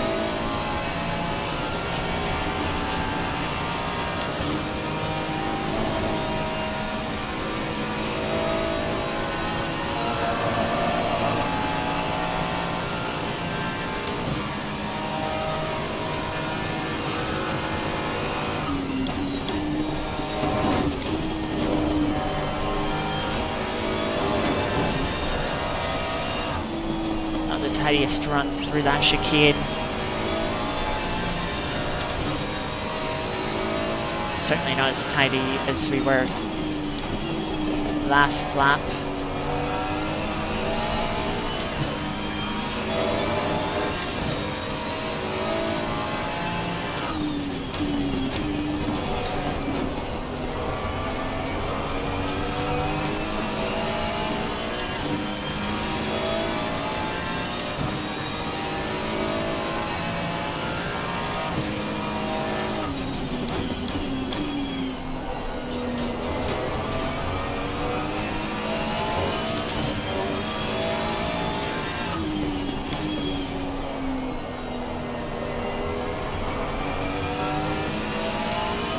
So we lost maybe 3-4 tenths behind the Mustang last lap.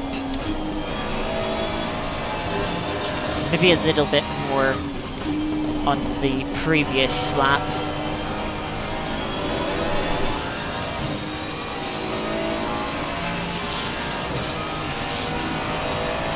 Aston is going quick so far this stint.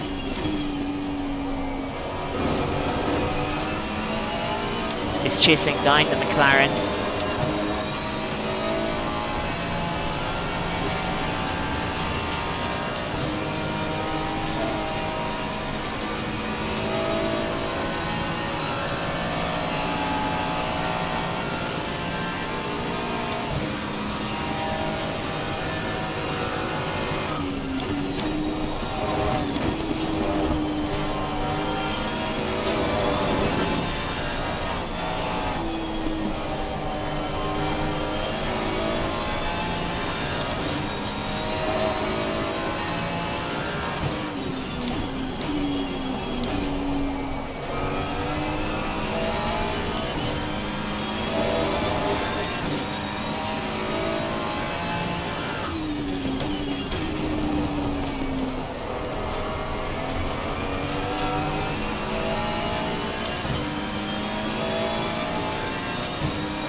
This Mercedes doesn't hold us up too much when we get onto their rear bumper.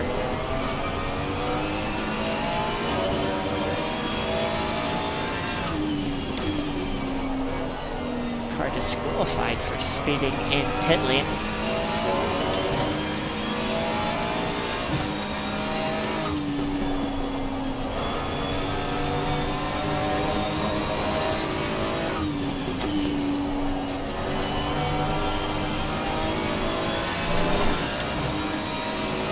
Mercedes got a really bad run there, nearly got into the wall.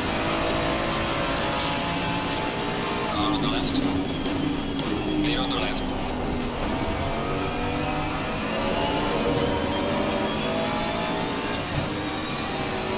They certainly didn't make that move any easier than it would have been if we were passing them for position. Let's say that. McLaren's actually lost quite a bit of time here. They've lost a place out to the Aston.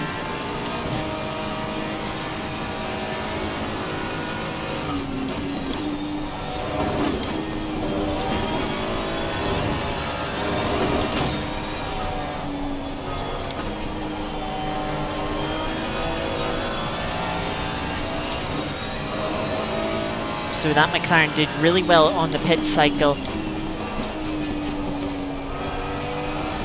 But its pace seems to have dropped a little bit.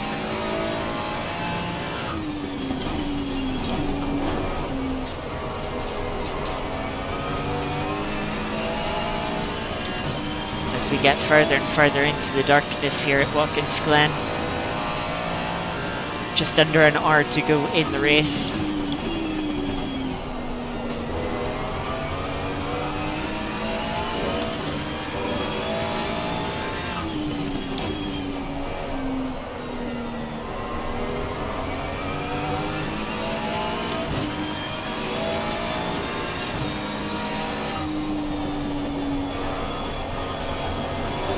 Understeer. And as we suspected, just running out wide, time gained or not, would give us a track warning. It's only our first, so we're not too bothered by it.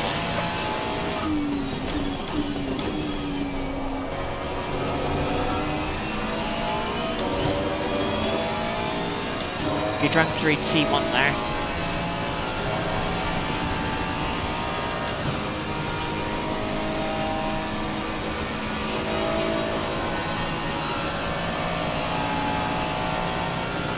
Front right tyre hasn't come up to pressure as much as it did last stint.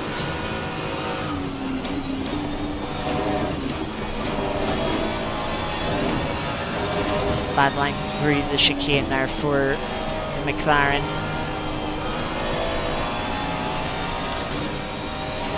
Yellow flag in sector 3.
Wide through T1.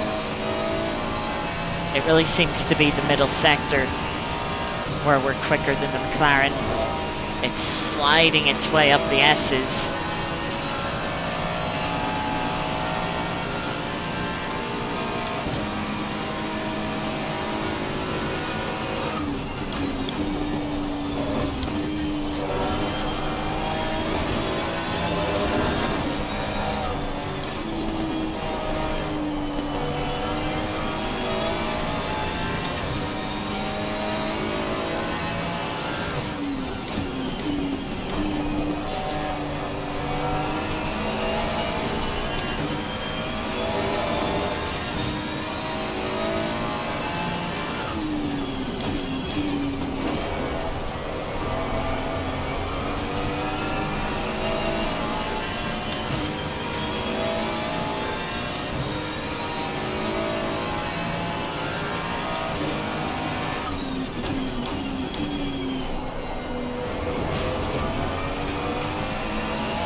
This move isn't going to come easy.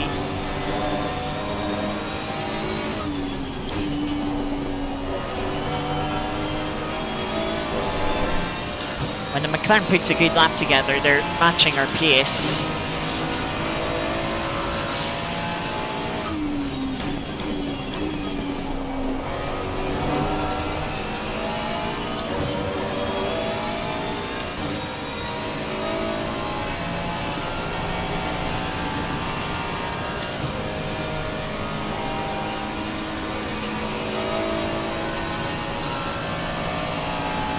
But if they make a mistake, we just want to be close enough to take advantage of it.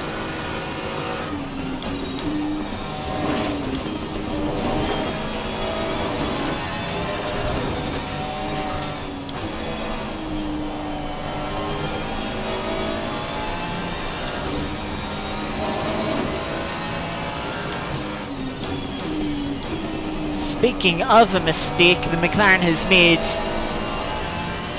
quite the mistake, losing the rear end out of the outer loop. Has spun off. I didn't see if they hit the inside wall on the right hand side, but either way, that has gifted us P9 currently, and now we can go see if we can chase down the Aston. The Aston has been putting in good lap times so far this stint. I seen a 51.5 from them earlier on. Their last lap was a 51.9. which is very respectable.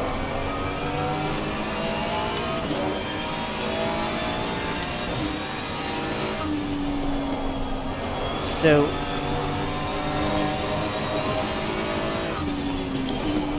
we're not going to immediately close in on the Aston unless they make a mistake like what the McLaren did.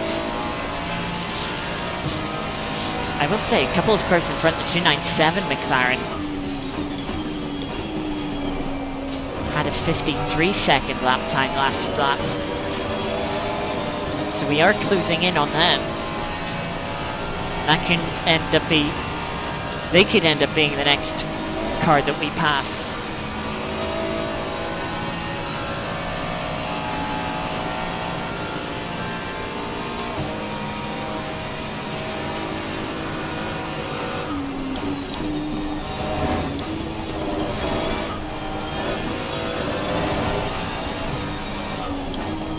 Temperatures are dropping as we head into the night, is making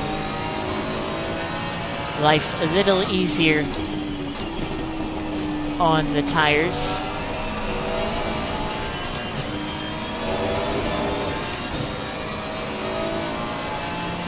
Yellow flag accepted.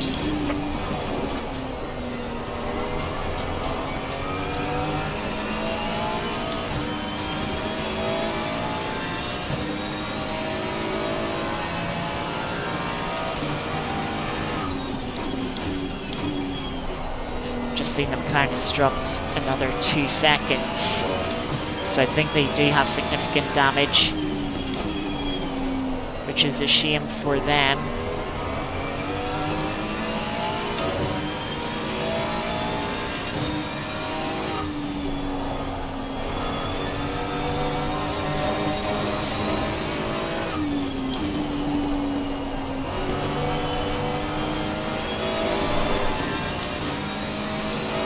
Ran that very close to the wall, and McLaren has picked its pace back up.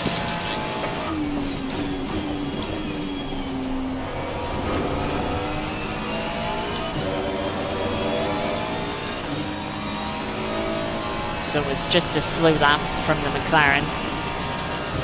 But hey, if the Aston was still a little bit quicker than it, if the Aston does catch up to the McLaren, they might start fighting and hold themselves up.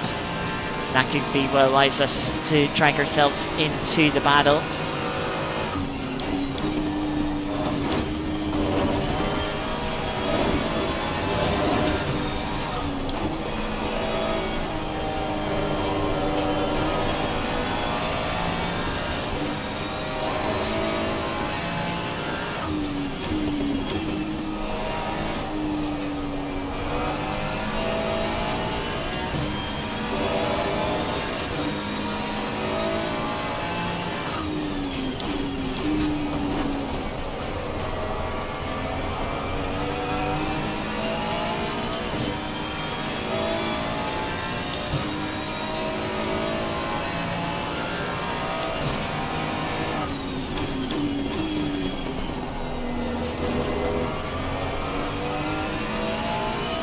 They've lapped traffic 2 in front of us.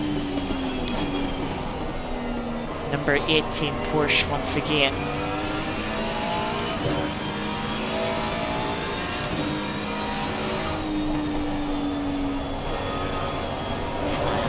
Another wide moment where the car just understeering out.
don't necessarily want to quickly drag yourself off the curb either to try and avoid hitting the end of it, because what you can do is upset the rear end and have a moment like what the McLaren behind us, the number 70 did out of the outer loop,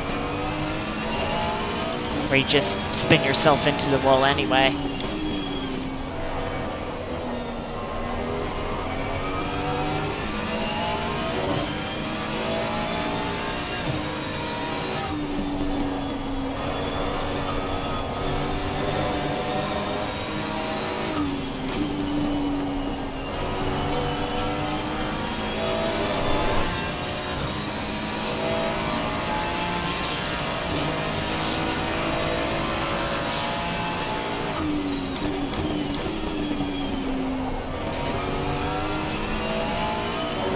Very closely matched between us three in terms of lap time, which is a bit of a shame that there's just sort of 2.5 seconds between each of us. It'd be a really good battle if we were all within a second.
Laps of fuel left, and about 6 minutes till we get to the final quarter of the race.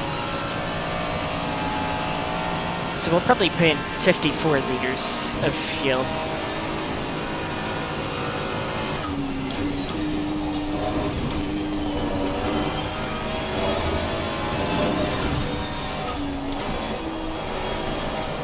Just a lap more than we did this stint, just to make sure we have enough to go to the end.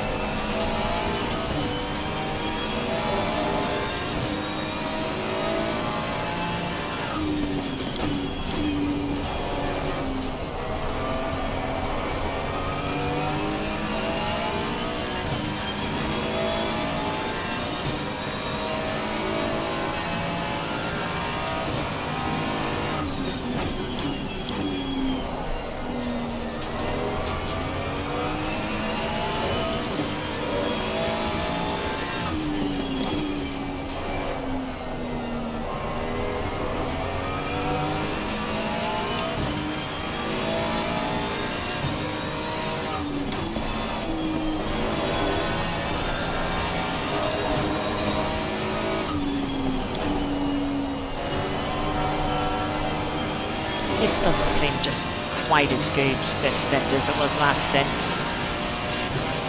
I feel like I'm struggling a little bit more to keep in the high 41s, and I'm just dropping into the 52s.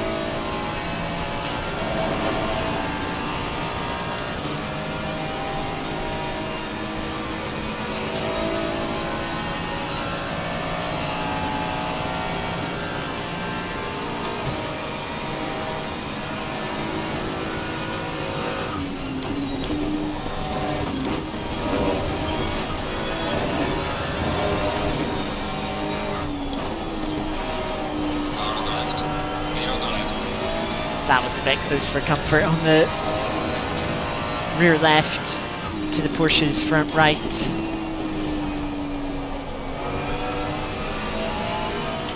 As they let us through.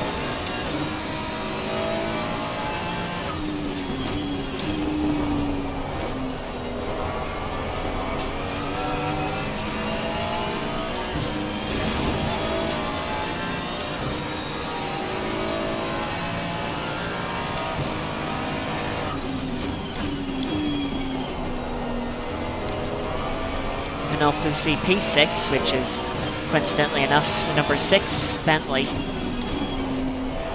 is about 10 seconds in front of us, and they're only 1.5 seconds behind P5. Can't quite see who is P5. We'll be able to check on track map.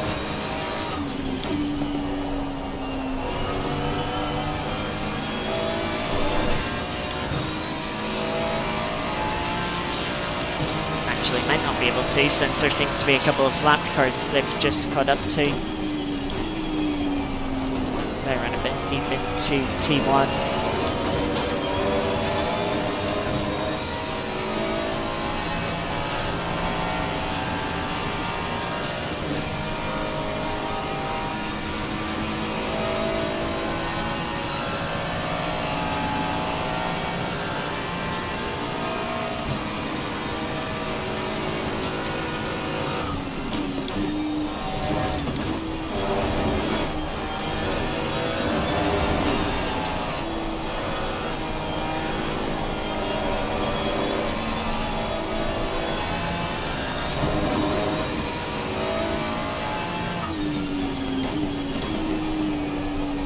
Closed in a bit on the Aston.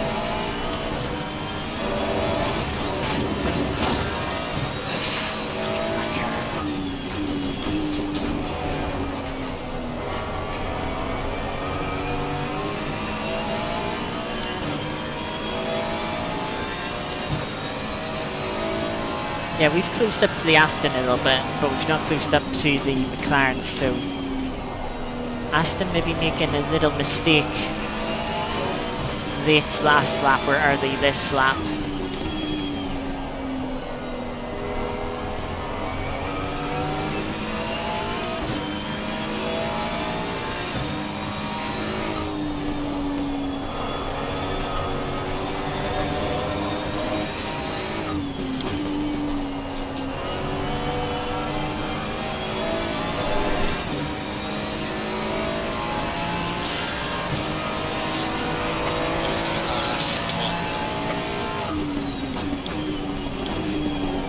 Must have been late last lap, as they set a very similar time to the McLaren in front of them and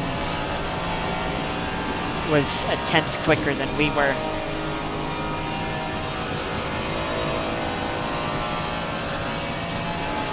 The gap still continuing to open up to the McLaren behind. It's now at about 10 seconds as the number 3 Mercedes, which is already a lap down, has a mistake at T1.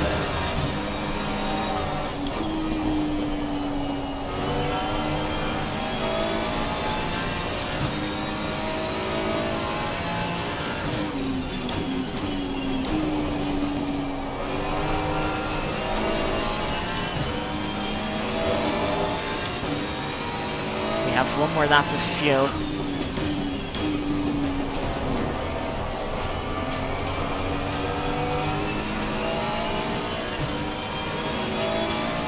And we're going to pass the quarter into the final quarter next lap. So I'm actually going to put 57 litres of fuel in to be safe.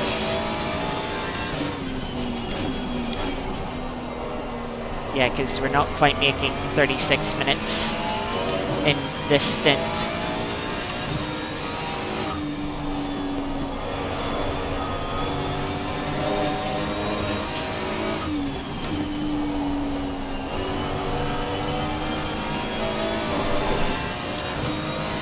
Cars in pit lane already.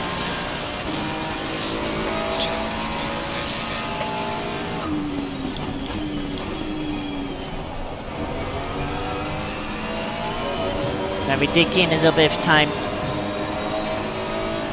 on the McLaren in front, or the Aston in front, sorry, the last pit sequence.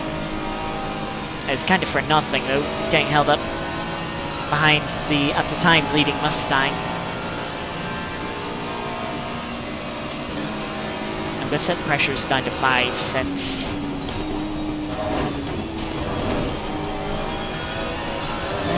but it's got colder.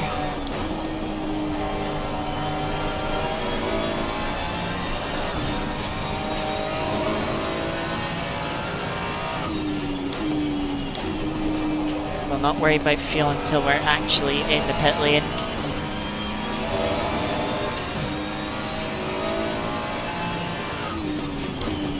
We've actually closed up to the McLaren by a bit. I think they've made a couple of mistakes. 67 Ferrari's also not too far in front of us.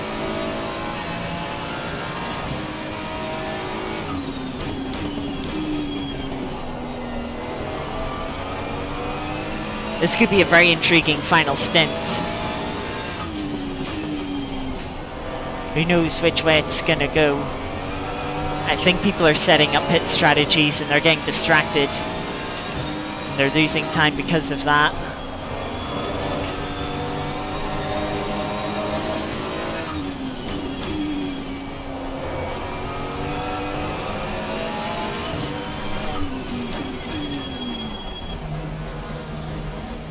Right, we're in 58 litres. Yeah, we'll stick with that. We'll go 61 just to be safe. It's not worth the risk of a few litres.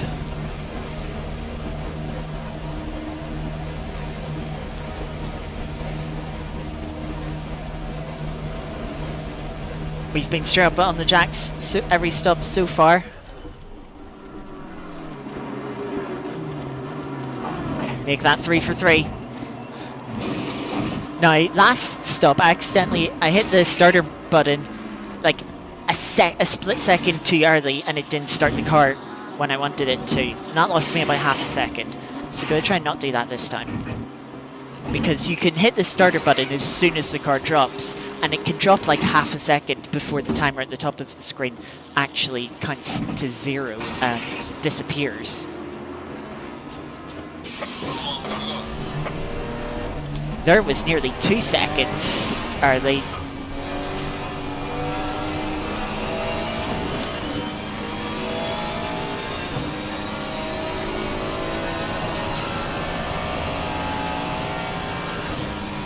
Come out in a little bit of clear air too. We've got the 666 Ferrari behind us. That's a couple of laps down, I believe.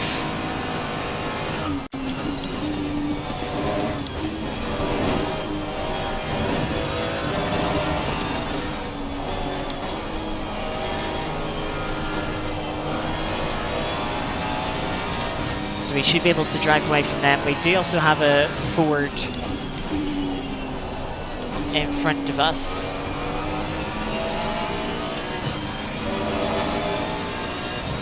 Number 2 Ferrari, which is already pitted, is 5 seconds in front of us.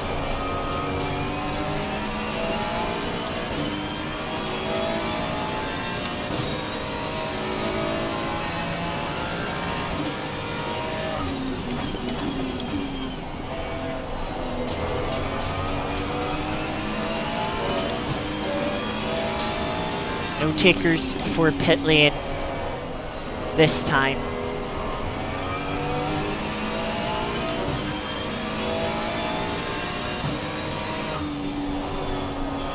But this pit cycle, I would say, was definitely better than the previous one in terms of how quick I was. A bit more aggressive on the pit entry, better drive off the pit box, and no traffic on the exit. Not yet, at least.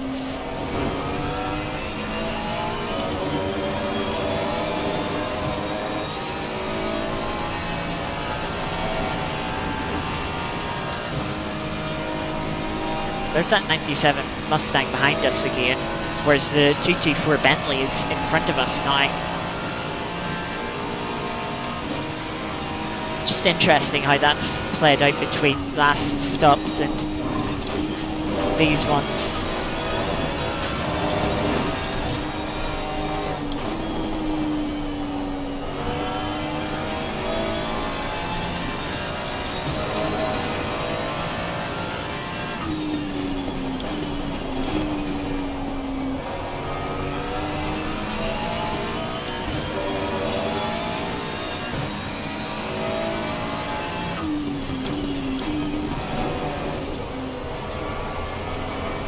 Of course, the difference here is all the drivers that come out of the pits, the 151 is in pit lane at the moment, and if we're going to jump one of the cars in front of us, it's most likely going to be that Aston. They were only about 1.5 seconds in front of us when we pitted. Now if we've had a couple of good outlaps here, which I don't know if we have, it's hard to tell.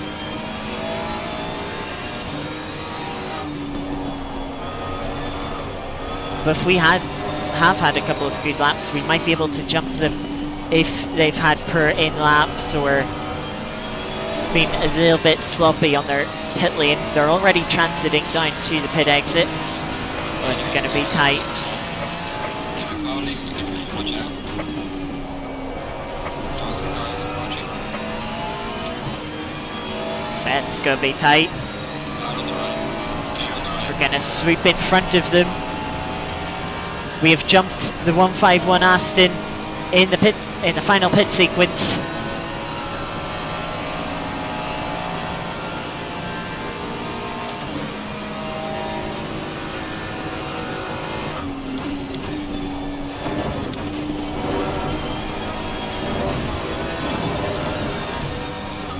And that wasn't even a good outlap, that's a 52.3, and this hasn't been a good lap so far, obviously not helped by the Aston.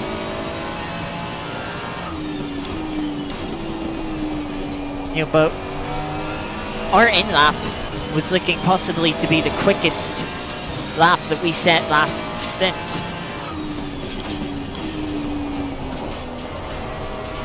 And these out laps have been far from quick.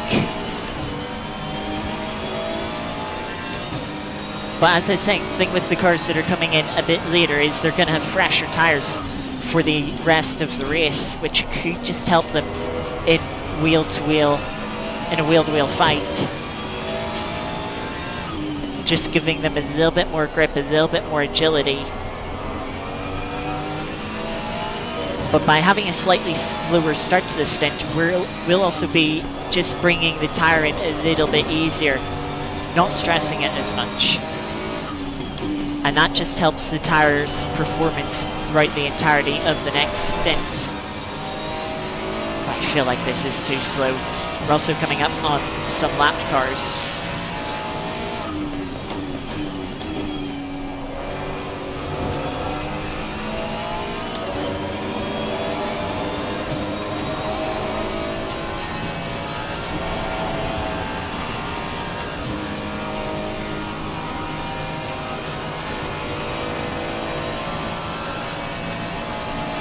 I mean, the command cars are between us and the race leader that leads this train, and only one of them is for position. I'm pretty sure, at least.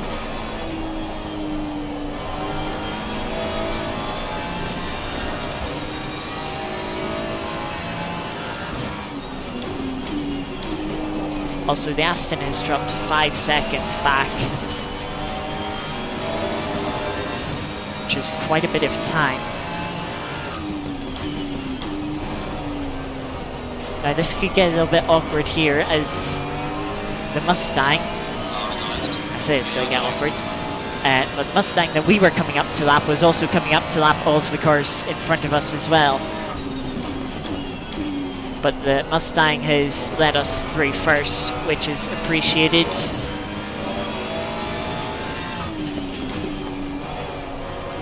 Next we've got the 667 Ferrari. That has to let the Aston in front of us and ourselves through. Hopefully they do so. We're actually going to get in front of the Aston here. Going into the final corner, we got a good run on them. And they let us through. 67 is in pit lane, they're going towards pit exit now. Watch out. Gonna be another close one.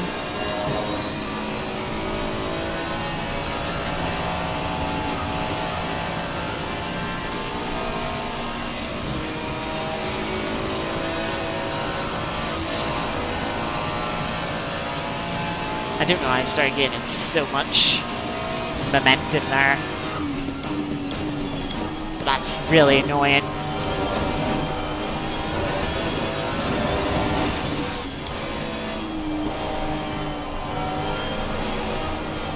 But they're very wide here.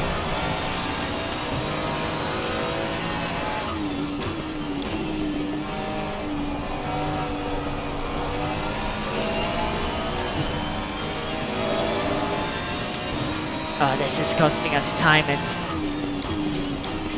potentially other positions.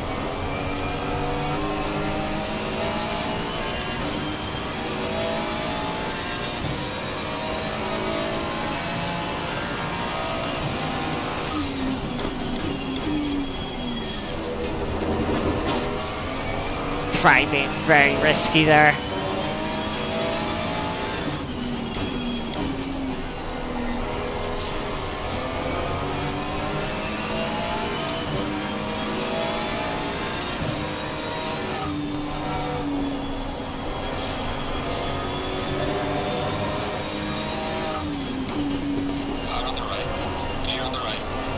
That was not a great rejoin by that Ferrari in front of us. That was well wide.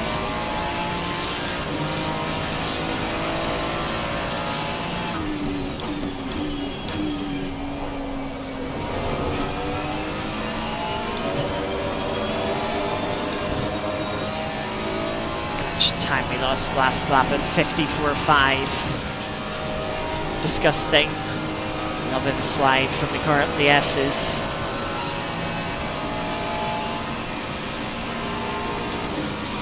Miss shift or something has given us a really good run here. Car on the left. Clear on the left. Oh! There's light damage on the left. Fry just tagged us. Luckily they also put us the right way round again. And we didn't, well, we lost a place to, we didn't lose a place. We lost track position to a Mustang. We are a lap up on them.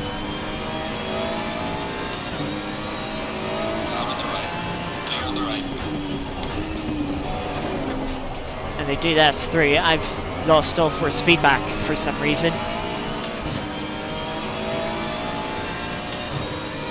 It's coming back.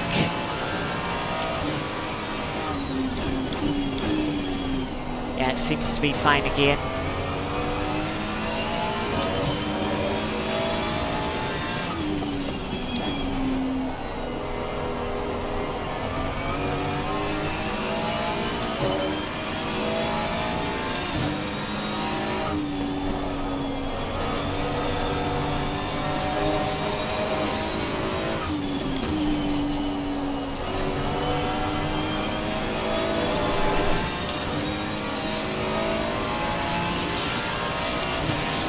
Feel like it's overheated. Feels fine.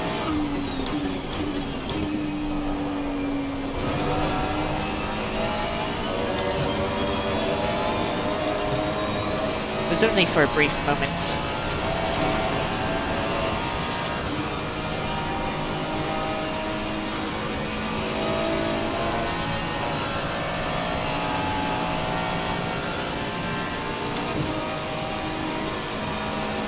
By 4 seconds of damage, very similar to what we had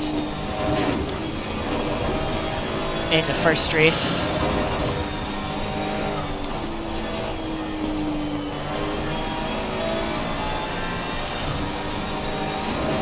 Look how much we closed up there.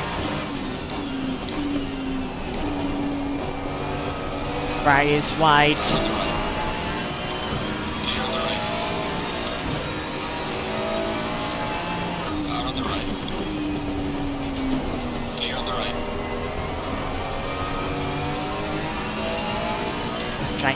around the outside. Very difficult thing to do.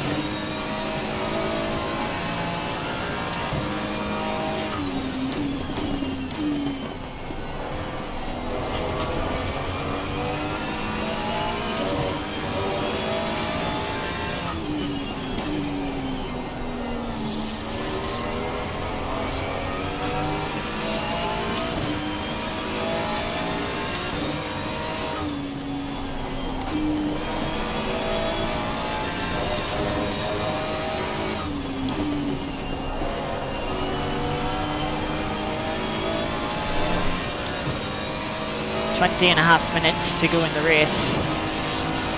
Still waiting on some pit stops from cars further up the field.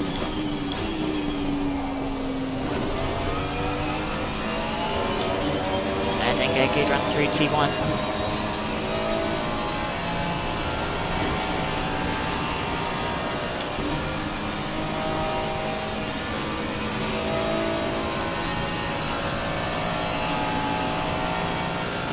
I mean, maybe I'm in the right spot to make a move between the inner loop chicane and the outer loop.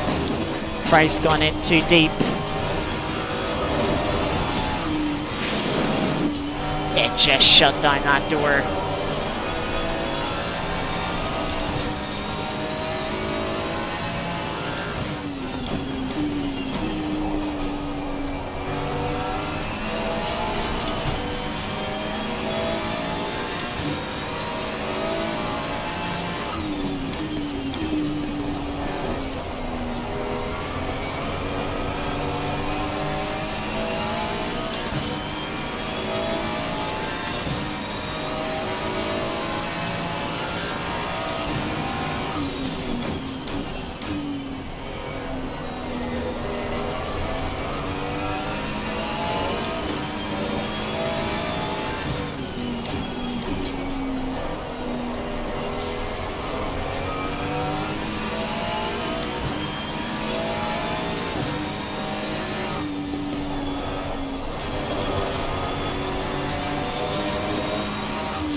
Just front just washing out through T1.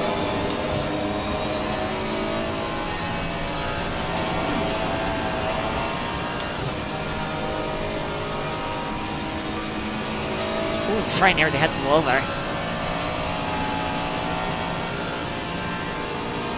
Yellow flag is into it.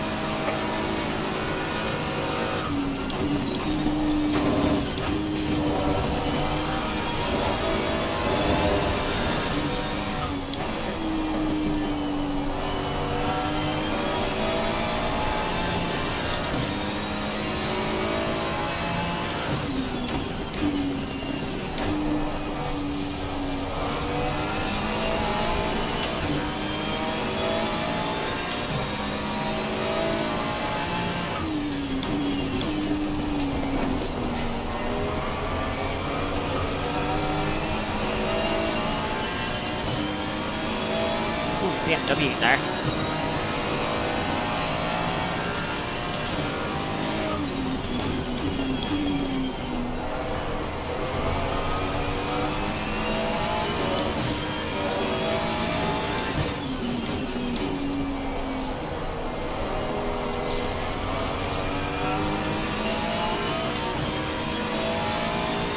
.297 is in pit lane. We're definitely not getting past them while we've been stuck behind the 67 here. 67 was out wide there, but I had to slide myself through the final corner, sort of on the inside curb.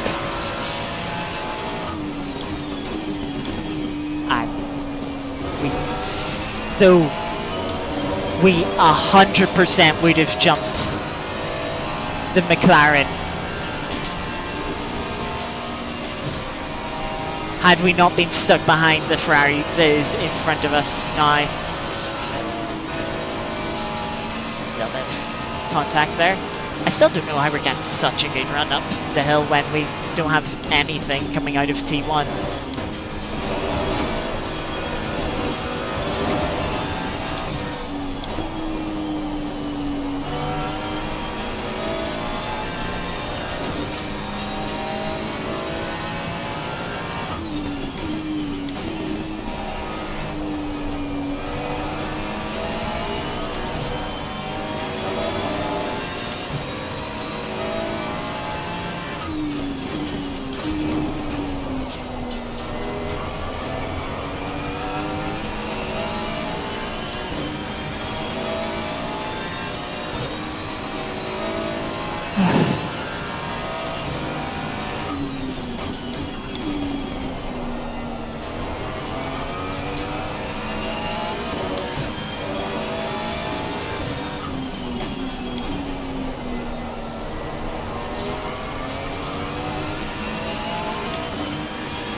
Luckily the Aston Martin behind us hasn't caught up and isn't putting us under pressure as well.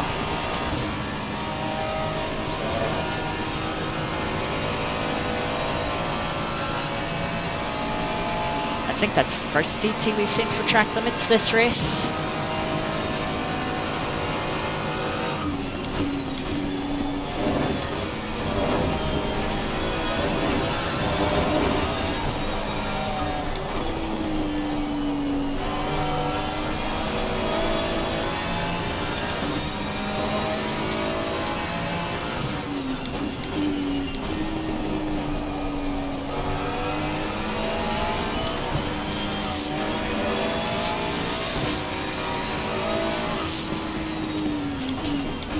Definitely nudging that Ferrari down the straight there.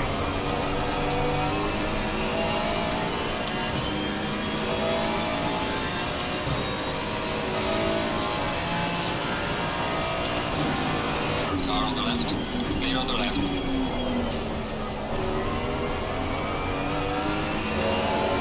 Finally got enough of a run. We've got the move done. Now we have 13 and a half minutes Car on the right. Clear on the right. to try and chase down the McLaren in front. 2-second gap they have, but they're just out on fresh tyres.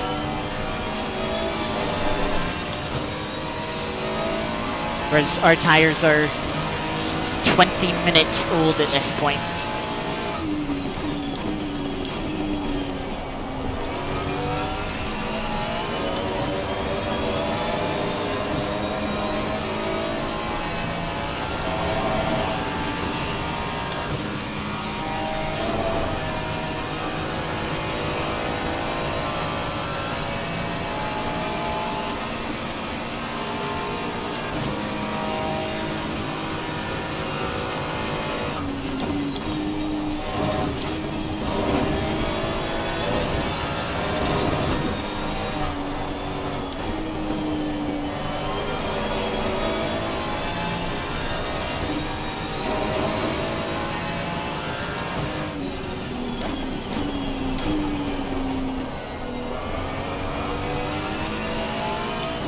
Line there.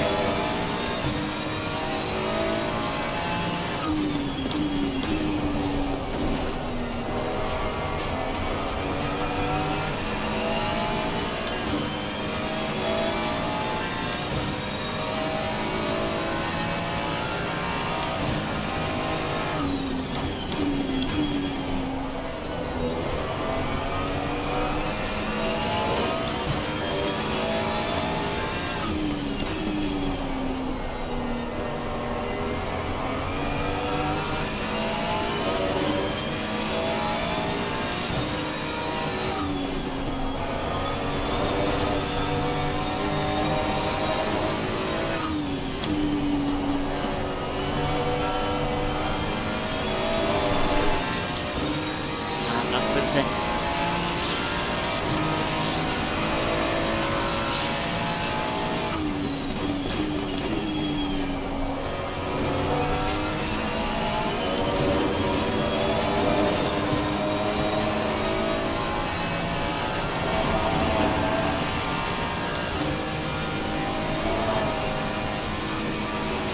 Just remembered I've meant to save replays of this race and I've completely forgot. There we go, there's one now.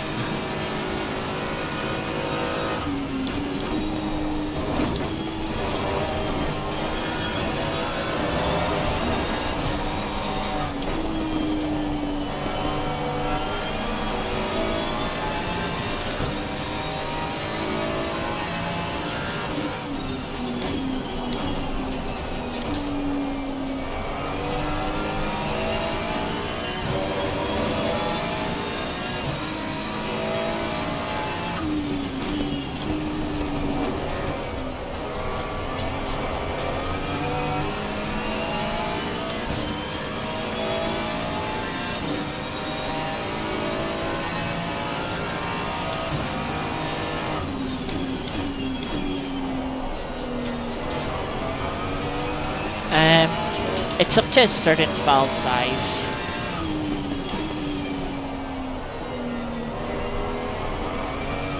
So it could be like an hour and a half. So I'll probably be missing the first 40 minutes of the race. Final warning for exceeding track limits. Yeah, I'm not catching this McLaren. Less than 10 minutes to go, it's really just about bringing it home. Slow car.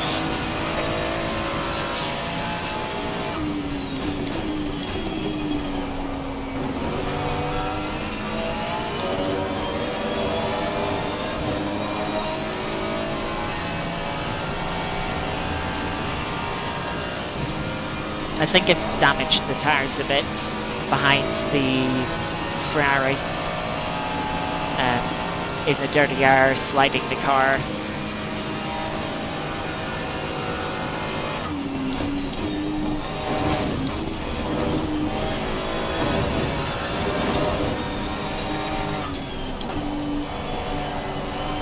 And a little bit of damage, yeah.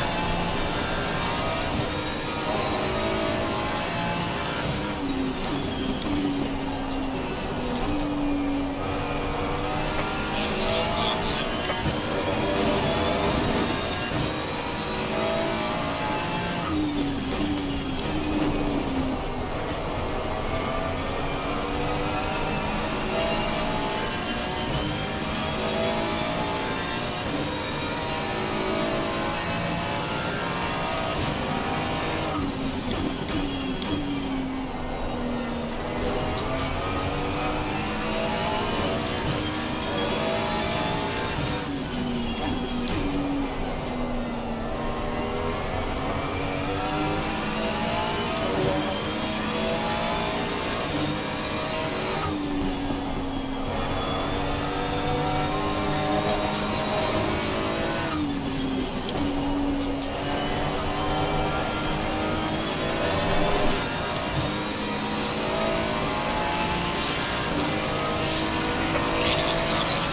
Did a second on the McLaren that lap. Did a bit of a slow lap. As the Mercedes goes out wide. Don't know if they were just letting us through in quite an extreme manner or if they missed their braking point.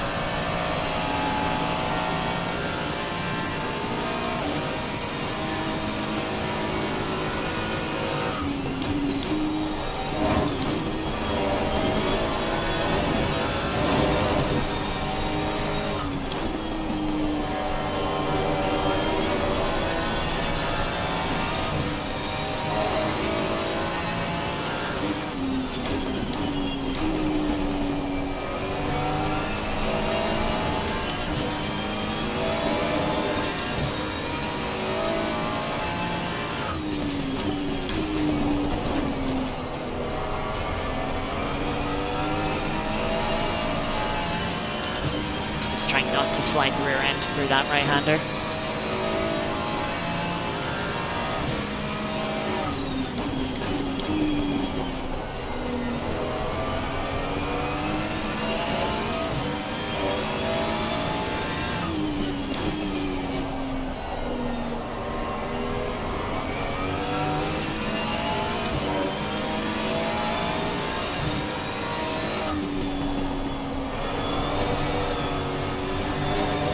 didn't crypt up that time, but the rear end started to slide.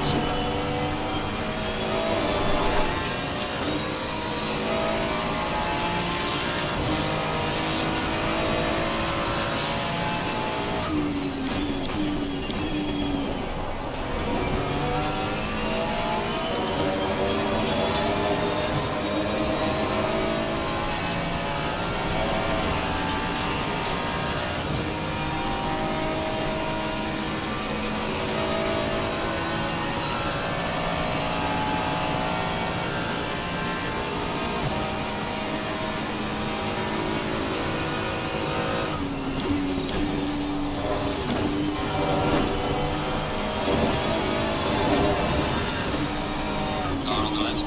Clear on the left. Didn't expect to catch up to that push that quickly.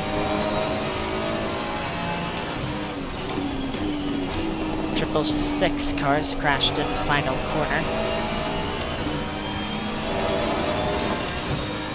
We have closed up a little bit more to the McLaren.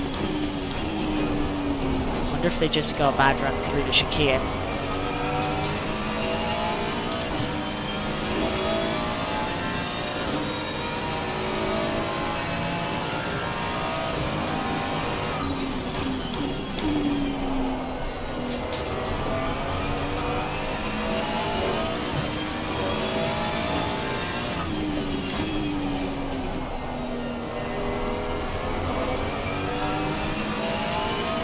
Have closed in a little bit on the number 2 Ferrari as well. But they're kind of out of the picture with how far in front they are.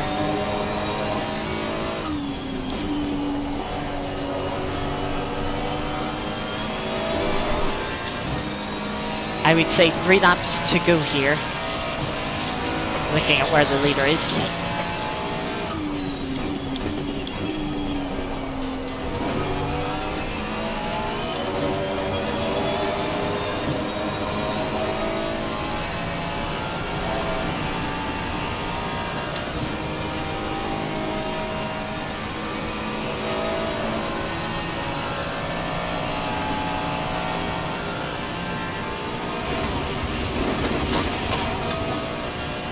Accidentally ran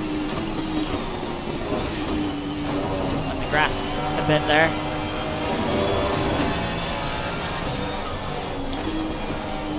Just wanted to be careful when I brought the car back onto the circuit that wasn't going to bounce in some weird way and put me in a wall. Like what we've had happen off the curb on the outside here.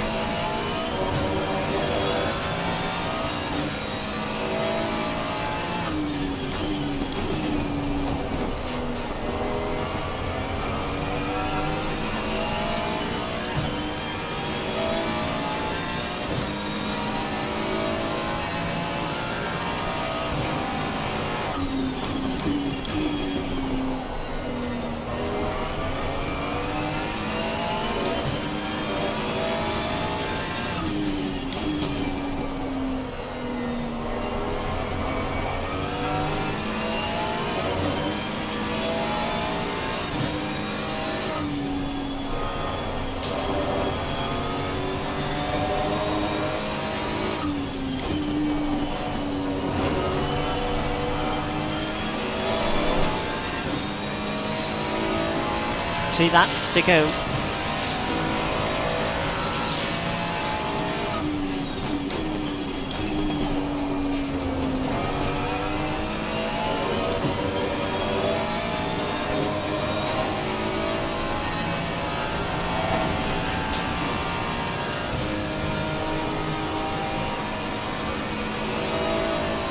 Yellow flag accepted.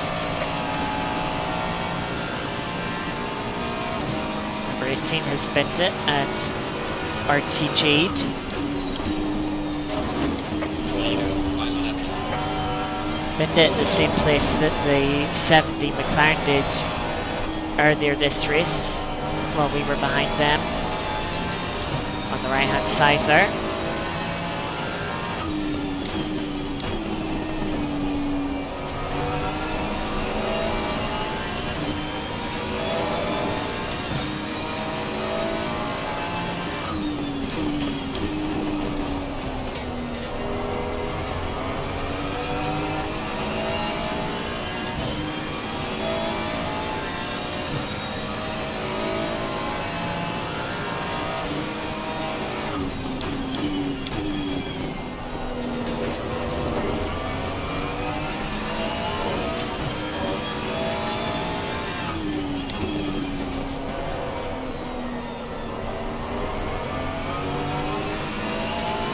going to have about 3 laps of extra fuel, so we could have ran 54 litres.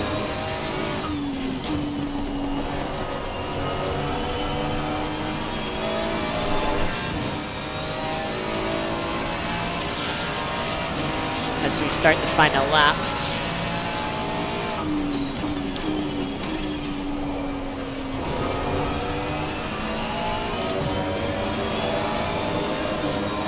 I mean, having 7 litres less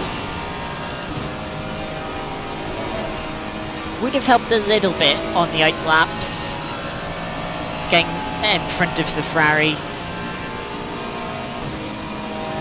You know, and if it, you know, we were very close to being in front of the Ferrari a couple of times. You know, and if we got in front of it at an earlier point, we definitely would have put the McLaren in front of us under more pressure. Especially if we had avoided that instant at the chicane, but we needed to take that risk. We were just losing too much time behind the Ferrari. You know, the Ferrari's 6 seconds behind us now. And the Aston 151 that was behind us is still behind them.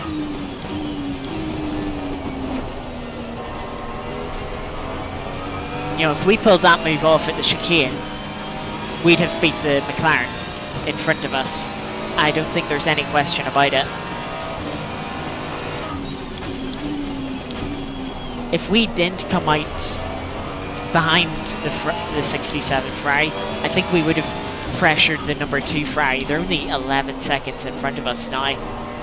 And, you know, we would have had more pace. We wouldn't have got caught up in the dirty air with the Ferrari. We wouldn't have got the damage from the instant. We would have had a little bit more pace. And, you know, but despite that, we still closed up on that number 2 Ferrari. We were still quicker than them this stint. And so we maybe could have got P5. But instead, we will have to settle for P7. Good job, you did the best you could. Take it easy, lead lap. Which is still a good result with where we started, which was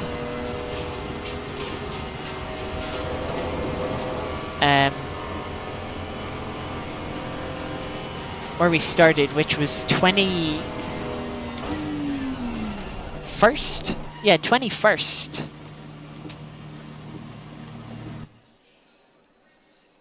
You can see the gaps there. Yeah, we weren't challenging the top 3, or maybe even 4. I think someone's already left the server. We weren't challenging them for sure, but yeah, definitely could have had another couple of positions. That brings our total up. We finished P7. That's 14 places gained this race. That brings our total of positions gained for the entire race, for the 3 races so far in the season, up to 53. 53, which is by an average of 17.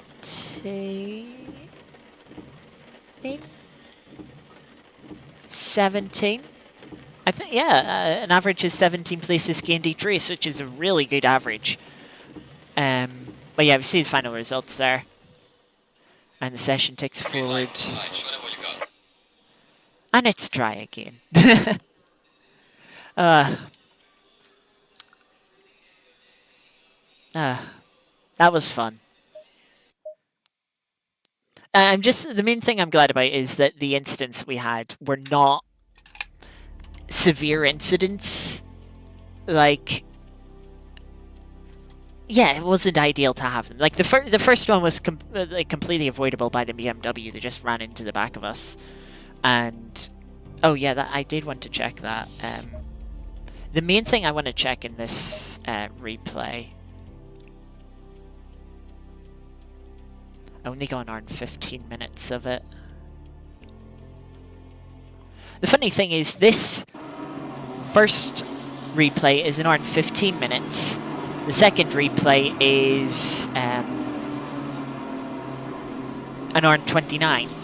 I don't know if that's because I already saved the first part, but yeah. Let me see. No, this is already after the incident. Yeah, I'll need to see if I can get a replay of someone.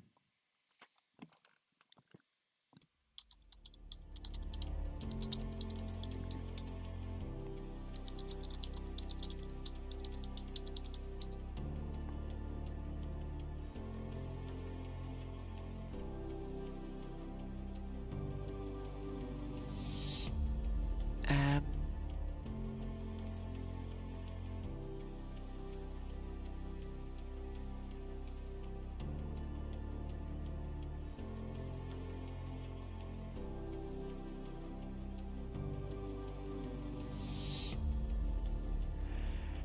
so,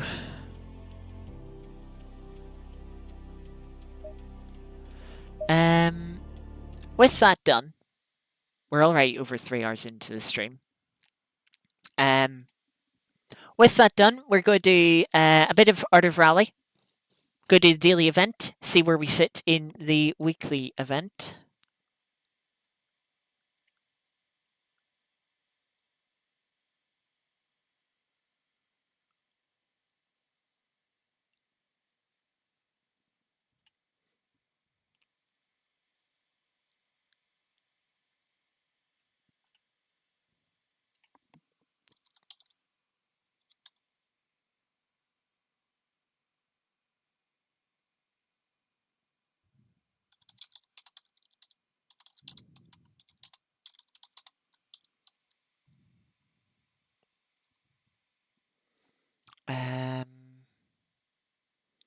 Right, sorry, just replying to a message. Art of Rally. Change that.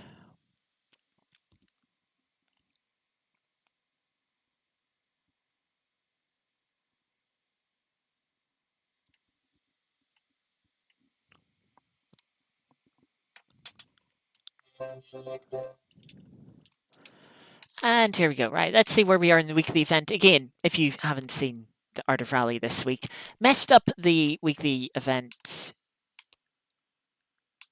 I thought I did it. Wait. No, today's Sunday. There's a new weekly event. Ah, yeah. Also, that's weird how there's 2 February 2nds. We finished 122nd in last week's event, just a 10th off, very close for a couple of more positions. We could have got into the top 120. I mean, definitely, if I didn't make mistakes, I'd be top 100 easy. Let's see. Yesterday, we got 18th, top 5%. We had a very good run yesterday. Friday, we were 36th. It was a good run on Friday, but it wasn't quick. And then Wednesday, we got 29th, a little bit better. But I don't remember that one as much. Let's see what we have today. We have a Group 4 car at Indonesia, a short 2.5 kilometer stage. I believe that's the shortest in the game. 2.5 kilometers in the rain. Let's see, the Group 4 car we have. Can't quite tell from this angle. Let's see. I don't know. Name's not coming to mind.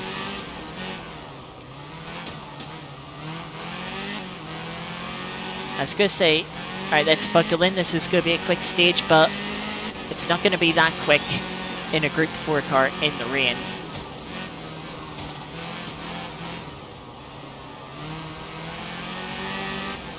Gotta be careful with the lack of grip. The Group 4 cars tend to slide around a bit anyway. In the dry, that is. Let alone in the wet, so gotta be extra careful. And it's not just on the puddles that you slide around more in, it's everywhere. There's just sort of a general loss of grip.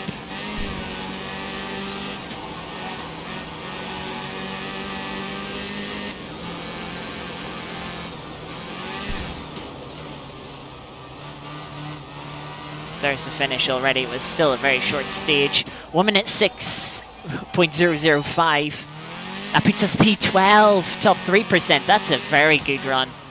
I think that's one of my best runs in this game. Yeah, I think we've judged the conditions very well there, judged the grip available, and we've had a brilliant run there through. Yeah, top 3%. That's great. That is definitely my best result in a good while. But yeah, that's going to be it for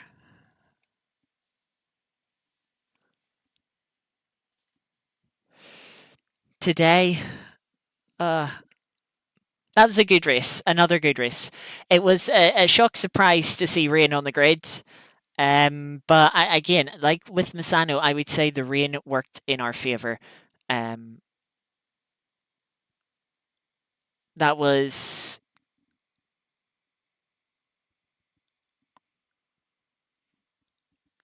fun race again. We didn't quite make the same progress as we did with Misano. I don't think there were as many incidents, which is a good thing. Is a good thing. You know, you want clean racing. You know, if there's incidents taking place, you know, then people are having bad races. You know, races where they're put themselves like up front in qualifying, and then from no fault of their own are being dropped back down the field. I don't enjoy races like that, so I wouldn't wish it upon anyone else. We did have a couple of small incidents. The one from BMW that was a bit silly. Yeah, but the one with the Ferrari at the end, that was just racing. We were going into that corner like we're either getting this move done because the other Ferrari's backing out, or this is going to be the sketchiest chicane of the race. And we had the sketchiest chicane of the race. And yeah, I mean, the fact that we've ended up with the instant pointing the right way, only losing like a few seconds, and having a few seconds of damage, wasn't even less than 4 seconds. That's really not bad at all. Like, I'll absolutely take that. I mean, you think back to Nürburgring, the first round, the lap one crash there got us nearly 20 seconds and was much more significant to our race. Here, yeah, it did lose us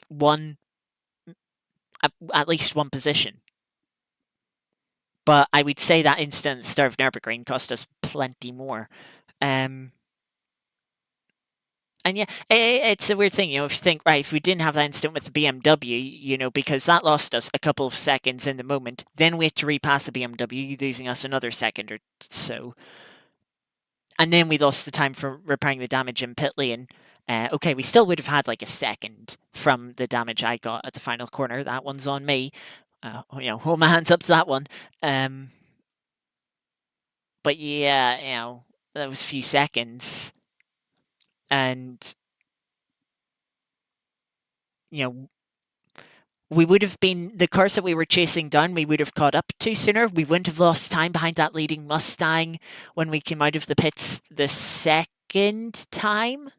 Yeah, the second time, we wouldn't have been there. And, and then without that, we probably could have been potentially P5 there.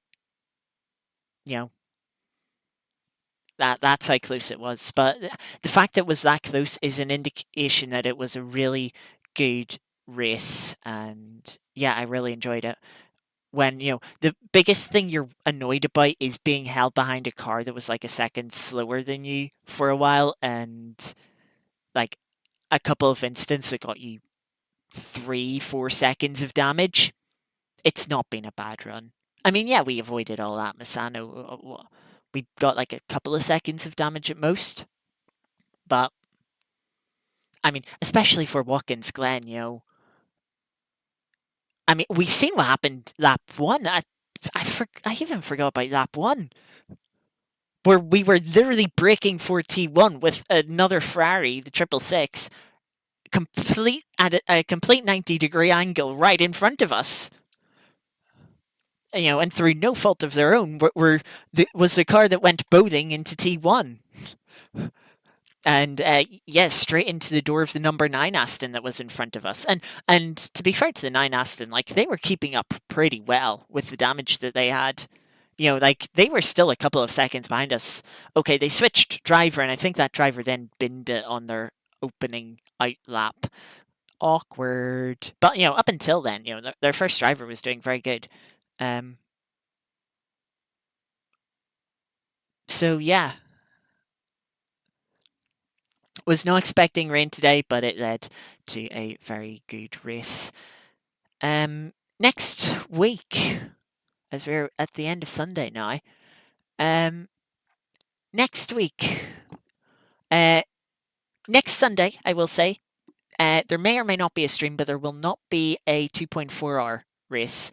There's a week off for like a mid-season break next week, while the Ownage community are running their endurance championship round, their second round on the Saturday, so they're taking the Sunday off.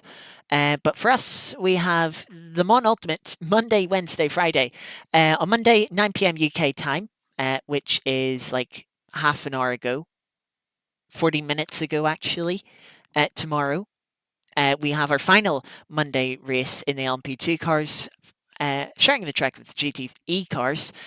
This time at Monza for the final round. It's going to be an interesting round. We've had fuel saving every race so far, but Monza, with how long the straights are, might have a pit stop. Have to wait and see. Have to tune in tomorrow to see if that comes true.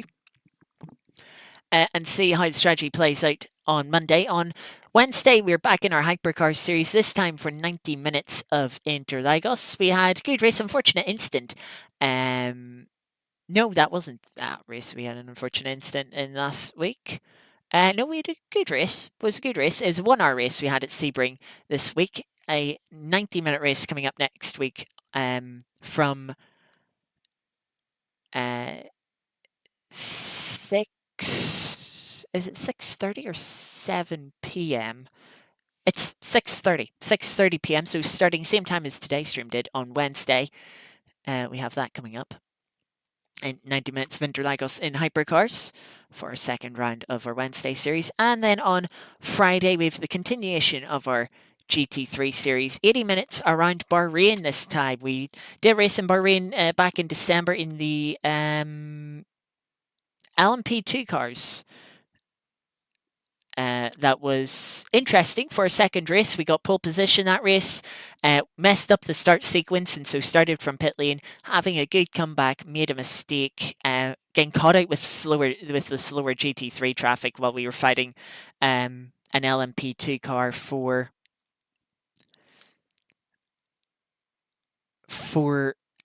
position that also started pit lane with us. And then, unfortunately, the game unbounded neutral, so I couldn't get the car into reverse and had to rebind the neutral on the fly, which was not fun. But yeah, hopefully this race should go a lot better. Looking forward to trying out Bahrain again. And yeah, that is our streams for the next week. We might be back on next Sunday. We might do a WRC stream. I want to get back into that. It's been too long since our last WRC stream. But yeah, with just how busy sort of sim racing, getting into the Mon Ultimate, just haven't quite had the time. So yeah, looking to try and get back into that. Get caught up with moments. I think the moments come to an end in the not too distant future, so we'll get caught up on them fairly soon. And got championships starting for the rest of this year as well. So yeah, a couple of things to get into this year. But yeah, that's going to do it for today's stream. Thank you everyone very much for watching. Hope you enjoyed that race. Was a good race and good fun. Thank you, Geeky, being in chat. Thank you to all those that were lurking as well. I see you. I appreciate you. Hope you enjoyed. And yeah, hopefully I will see as many of you throughout next week, whether it be Monday, Wednesday, Friday, if not all three, hopefully. But yeah, until then, enjoy the rest of your Sunday. Enjoy. Hope you have a good start to next week, tomorrow on Monday. But until I see you next time, take care. Thanks for watching and bye-bye.